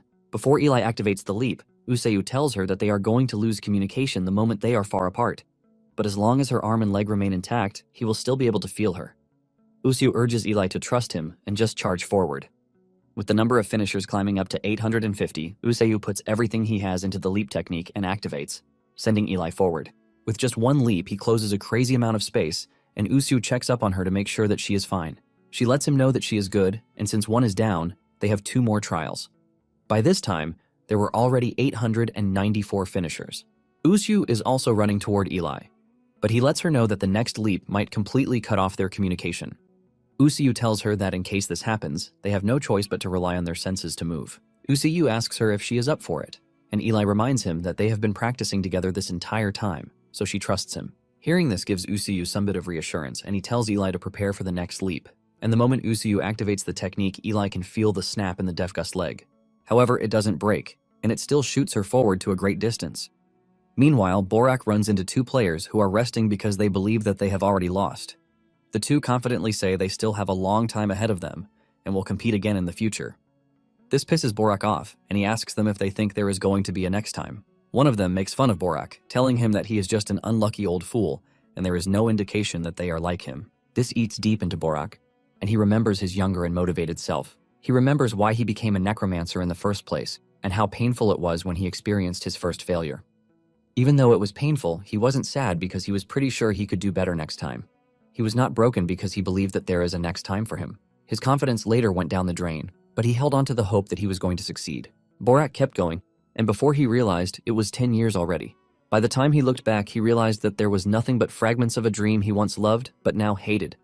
Instead of happiness, only regret and longing remained for the choices he had made in the past. He keeps wondering where it all went wrong, and whose fault it is that his life turned out the way it did. He wonders if Usiu is to blame, but then he realizes that there is just going to be one winner in the end, and he would have done the same if he were in his shoes. He wonders if it is the necromancer teacher who encouraged him not to give up, saying he had talent. However, he trashes this too, since they did nothing wrong. Borak finally comes to the bitter conclusion that he is at fault for being talentless, and being so delusional that he couldn't face reality. Borak crashes to his knees in tears, saying he thought he could at least attain blissful ignorance of self-worth. Borak is completely overwhelmed, forcing him to question his creator and why he gave him such a strong desire but no talent to match it. Borak confesses that all he wanted was to shine, even if it was just once. Borak screams in pain, saying he would do anything to shine just once. Suddenly, a weird creature appears in front of him. When he looks closely, he realizes that his cockroach has caught up to him. Borak touches the cockroach, and since he has nothing to lose again, he decides to try out the Annihilation Rush. He touches the cockroach and activates the skill, and surprisingly, the cockroach dashes off at a blinding speed without exploding. Kalina is still climbing when a blinding light flies past her and continues down the path. On the other hand, Eli's second leap was also a success, and she is already seeing the exit in front of her. However, the communication has been cut off already, and suddenly she spots Ral struggling behind her. At that moment, there were 983 finishers already. Eli prepares for the next leap because she knows that failure to make the exit means she is dead. Just then, Usiu activates the leap, but just as she is about to move, the leg snaps and shatters. At that moment, Borak's cockroach catches up to Eli, shocking her. Everyone who saw the light is left marveled and puzzled as they don't know what it is. Unknown to them, it is an ultimate technique used by a contestant no one knew or cared about, and it is one he has poured his entire being and existence into. The technique only slowed down after the cockroach crossed the finish line with most of its body burned and even missing. It is as if the cockroach used up everything left in it to reach the finish line, and it finally dies off. The entire crowd goes wild when they see this, and they start taking an interest in Borak's story. With this, Borak, who was scared that his life was going to amount to nothing, became a shining light for the first time in his life. He shone brightly, even if it was just for a moment. However, the cockroach left a path of chaos behind as the shockwaves from the blinding speed trashed everything in the surroundings. Almost all the contestants passed out due to hearing loss, and it took them a whole lot of time to get themselves back together. Even though many contestants were injured due to the cockroach's speed, Borak was still given permission to proceed to the main tournament after a lot of contemplation. At this moment, there are only 16 spots left to claim, and with this, the preliminaries continued. In a situation like this, where mental strength beats physical strength, Useyu was the first to get on his feet. His ears were ringing and he had a piercing headache, but he continued walking because the pain from the headache was as bad as being called a trash fool. Motivated by everything he has faced, he started running with his vision still blurry and unstable. He kept going to escape those who looked down on him in disgust. Even though it felt like he was going to collapse and pass out, he kept going to escape the shadow of his father, who was always tormenting him. On the other hand, Eli also has just one leg, but she got back on her feet and started running toward the exit. However, the other players soon woke up too, and they began to go past the one-legged Eli. In no time, there were just 5 spots left for qualification. Woong shows up out of nowhere and uses his knight's long tongue to push Eli straight out of the exit, helping her get past those ahead of her. Thanks to Woong's help, Useyu qualified for the main tournament at the last minute. Even though Woong's help might not have been necessary, Useyu doesn't understand why he would go out of his way to help him when everyone was a competitor. Woong explains to Useyu that up until that moment, he has been fighting because he wanted to create the most beautiful face that would satisfy him. And since he has done that, he doesn't see any reason to continue in the war of corpses. He reveals that the next thing he wants to do is to become Useyu's #1 fan and cheer for him. Useyu asks him why he wants to do this, and he reveals that Useyu was the first person to ever offer him a handshake, and he lets Useyu know that he is a cooler person than he thinks. Useyu is shocked when he hears this, and he tries to debunk it, telling Woong that he is not as cool as he thinks. However, he assures him that he is going to become the best, so that everyone will have no choice but to acknowledge him. Useyu shows his determination to prove himself to the world, and Woong cheers him on, telling him that he believes in him and that he can do it. Useyu is glad to hear this, and he tells Woong to continue watching him closely. After this, Useyu meets with Borak to congratulate him on qualifying, and he lets him know that the Annihilation Rush was nothing but amazing. He also adds that he is sorry for leaving him behind, but Borak assures him that it is fine. He tells him that there was no other way because he would have done the same too. Since they are going to have to face each other if they make it to the end, Useyu tells Borak to put up a good fight. Borak agrees to do this, and the two shake hands to seal the deal. While some were winners, others like Kalina were the embodiment of losers, and with this, the preliminary round came to a close. Now that the preliminary round is over, what is next is the main tournament, and every player goes wild when the champion, Karen Crow, shows up to address them. The director welcomes the winners to the main stage, commending their dexterity so far. He urges them to set their soul ablaze and continue fighting as if it were their last day. He then introduces Crow to them, telling them she has a message for them. Crow takes the microphone, and while everyone was expecting some sort of motivational word from her, she calls them bugs and then drops the microphone. She turns around and leaves, but Useyu wasn't even expecting something great from her in the first place. It is apparent that the players who have advanced to the main tournament get to enjoy various benefits, like their living expenses being covered for the duration of their participation in the tournament. In the current year's tournament, they can also sign sponsor contracts with other corporations to begin receiving support and backing from multiple investors. The players that have been sponsored by the corporations have the corporation's logo printed on their cloaks, and since each player can only get up to 4 official sponsors, corporations fiercely compete to get the best contestants that will represent them. They held a showcase before the main round began, and even though there were a bunch of corporations out there, there were still players who didn't receive a single sponsor offer. To get himself a sponsor, Useyu visits one of the corporation's auditions, and the moment he steps into the room with the panel of judges, they analyze his entire life so far. The moment Useyu hears that they are already talking trash about him, Useyu turns around to leave, saying he has no intentions of carrying any corporation on his back in the first place. Just as he is about to step out of the door, one of the board members stops him and asks him if he thinks they are going to steal his spotlight because he got to where he currently is because he climbed there on his own. The board member reveals that the guard standing next to Useyu was hired because he was the best in his field, and for him to be there, he had to undergo harsh training far beyond what ordinary humans can imagine. They let Useyu know that the guard put in the effort to get where he is, and with this, his effort cannot be considered inferior to Useyu's. The dude tells Useyu that the world will value his effort more than theirs, and even remember him as a greater person. The dude says this will only happen because there is going to be a corporation behind him.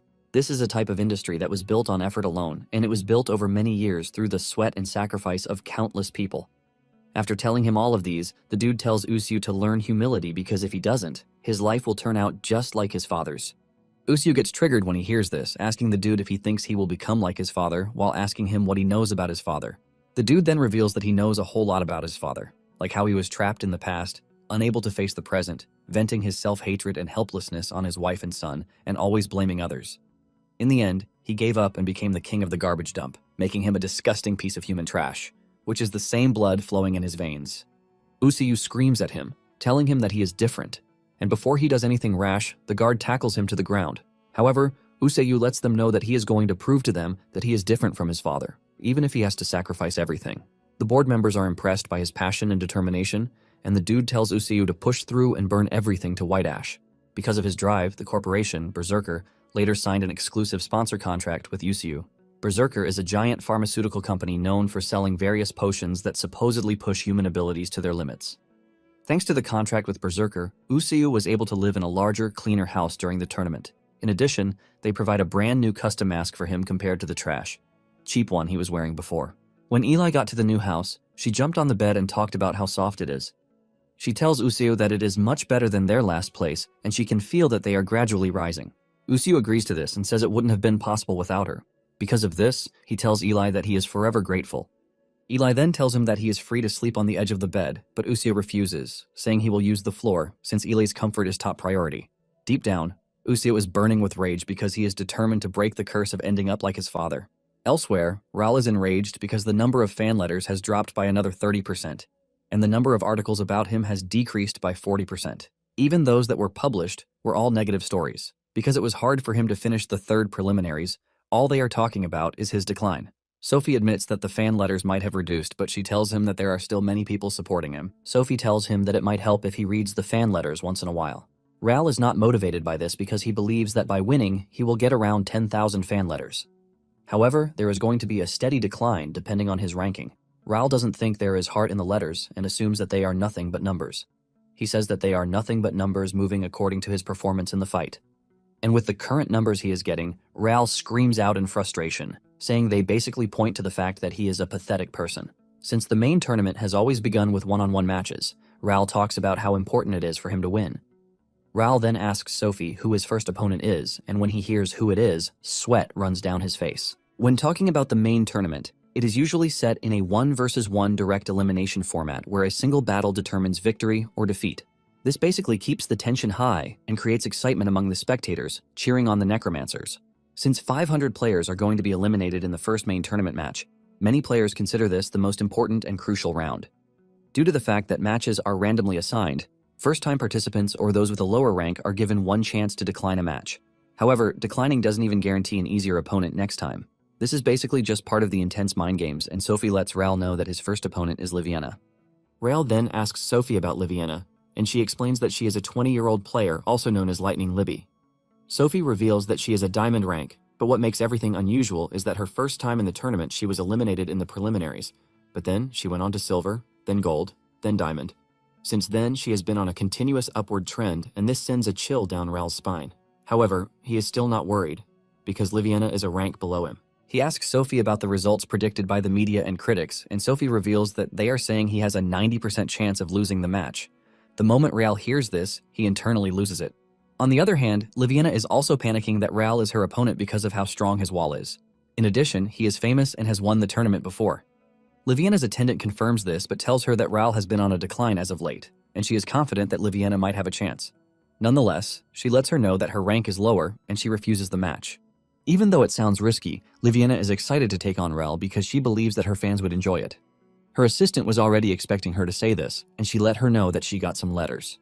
There are about 30 letters, and there were also a few gifts attached to the letters too. Liviana is impressed and excited when she hears this, and she immediately gets down to reading the letters. She checks out each of the letters and she recognizes those who have been her loyal fans from the start. Later on, Raul heads to his workshop and tells his workers to tear down his knight because he wants to redesign everything. Based on the data and information that he has gotten, he plans to redesign the knight into the most efficient and perfect knight. Meanwhile, Sophie is worried that Raul might be making a mistake because he is obsessed with numbers while designing his knight. Sophie reminds him that the impenetrable wall was his philosophy, and he started out to prove something. Raul then replies that he has nothing to prove again because what is most important are the numbers. He reveals that numbers never lie, and the numbers are saying he is currently failing. Soon afterward, Raul and Liviana meet in the arena, and the crowd goes wild.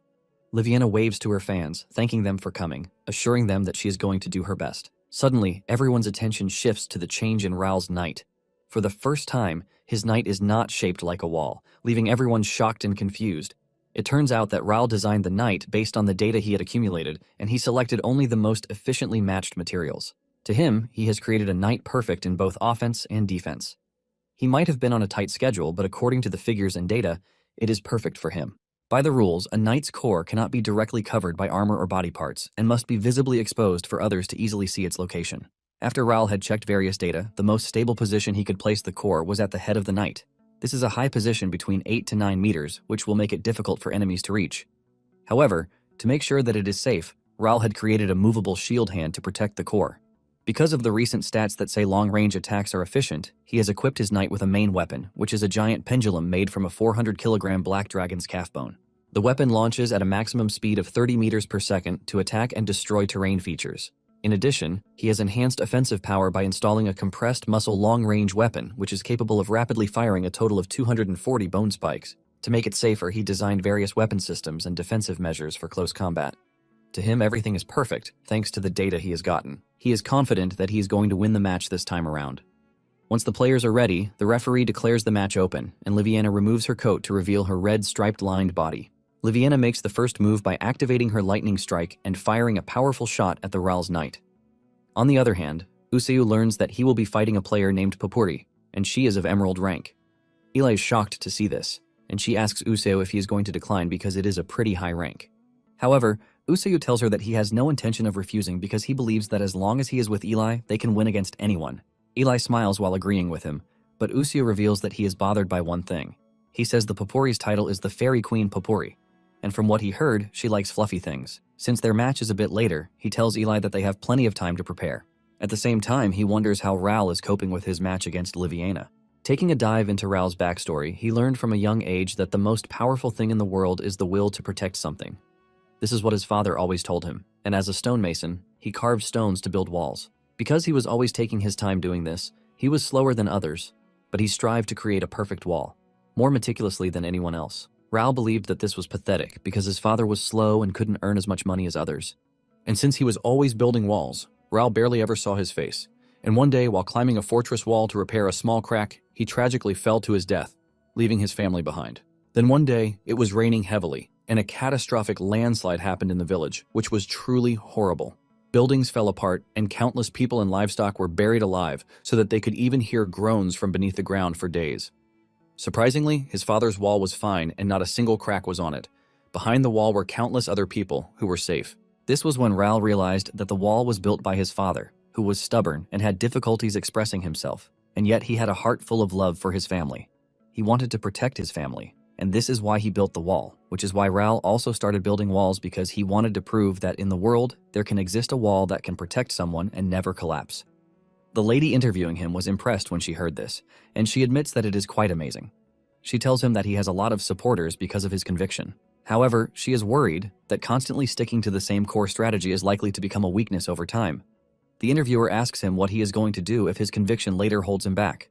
Ral replies that he knows where to look and fight. Now that Ral is facing Liviana, he finally understands what the interviewer was saying. Just one shot from Liviana leaves visible damage to his knight, forcing him to drop his 400-kilogram weapon. He doesn't waste time before combining this with the several spikes to try and overwhelm the enemy knight. Ral believes that he has the upper hand until Liviana unleashes a force field to destroy the spikes. This leaves Ral sweating like a goat, and he realizes that he has to land his huge weapon precisely without giving her room to react if he wants to win the battle. As the fight continues, he realizes that his movements are still unnatural, even though he did everything stat-wise. At the same time, the spectators have noticed this, and they realize that he is being pushed back. They are disappointed because the Ral of old would have given them something to cheer about even when he is losing. However, something about him feels totally different now. They conclude that Ral has become boring, and Liviana doesn't make things easier as she runs circles around Ral's knight. Ral can see that Liviana is trying to cut off his knight's legs because she can't reach the knight's head. However, Ral is not shaken because he already anticipated this, and he unleashes a vision-impairing technique. Liviana admits that Ral's skills are top-notch, even though he is using a hastily created knight. Realizing this, she figures out that it would be disastrous to underestimate him. In addition, she figures out that the bar displayed on his knight's head is the power output. She believes that the knight will be left defenseless once it uses up all the stored power. However, she has to incapacitate the main body to achieve this. Liviana realizes that she needs to fight Ral while calculating his final lightning strike, and this is what she does. She makes sure to exhaust Ral's knight completely. The moment she manages to tip the knight over, she goes for the kill, since the core is now exposed. Liviana unleashes her final lightning strike, but at the same time, Ral releases everything he has left, including the dangerous spikes. Liviana watches in horror as the spikes tear her knight apart with no way to counter. Ral, on the other hand, screams out in excitement the moment he realizes that he has won. After the battle, he walks through the lobby with so much pride because he won and disgraced those who said he was going to lose. He is glad that he proved the critics and media wrong by coming out best. He turns to Sophie, asking him what the people are saying about what they just witnessed because he believes that they should all be marveled. Sophie checks out the stats, and she tells Ral that he was on the defensive throughout the match. However, due to a critical mistake by Liviana toward the end, he was able to win. Sophie lets him know that this is what the majority thinks of his win, and this pisses him off totally. He can't believe that they are attributing his win to a mistake on Liviana's part. Sophie tells him that all the analysis points to the fact that he would have lost if Liviana hadn't made a crucial mistake. Just then, Rael hears Liviana crying in the distance, talking about how hard she worked just to have lost everything in the end. Ral then walks up to her, and she quickly pulls herself together while telling Ral that it was a great fight. Ral asks her if the loss got to her so hard that it is causing her to bawl her eyes out the way she is doing. He tells her that mistakes are also part of the game and excuses are not going to get her anywhere. Liviana tells him that he is right, but she is not only disappointed, but furious at the same time.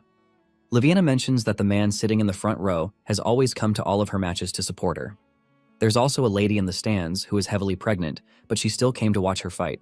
Liviana talks about how frustrating it is that she couldn't show everyone who came out to watch her what she is capable of. Ral then asks her why she cares so much about those who come to watch her because they are nothing but numbers that are driven by how good or bad she performs. Liviana agrees that this might be true, but she lets Ral know that she doesn't take the sincerity of those cheering for her for granted. Liviana then asks Ral what he is looking at when he is fighting. Ral wants to answer but finds it hard to say something, since nothing is coming to his mind. Realizing that there is no point to the conversation again, Liviana turns around to leave. As she walks away, Ral gets the feeling that he is going to see her one day, sooner or later.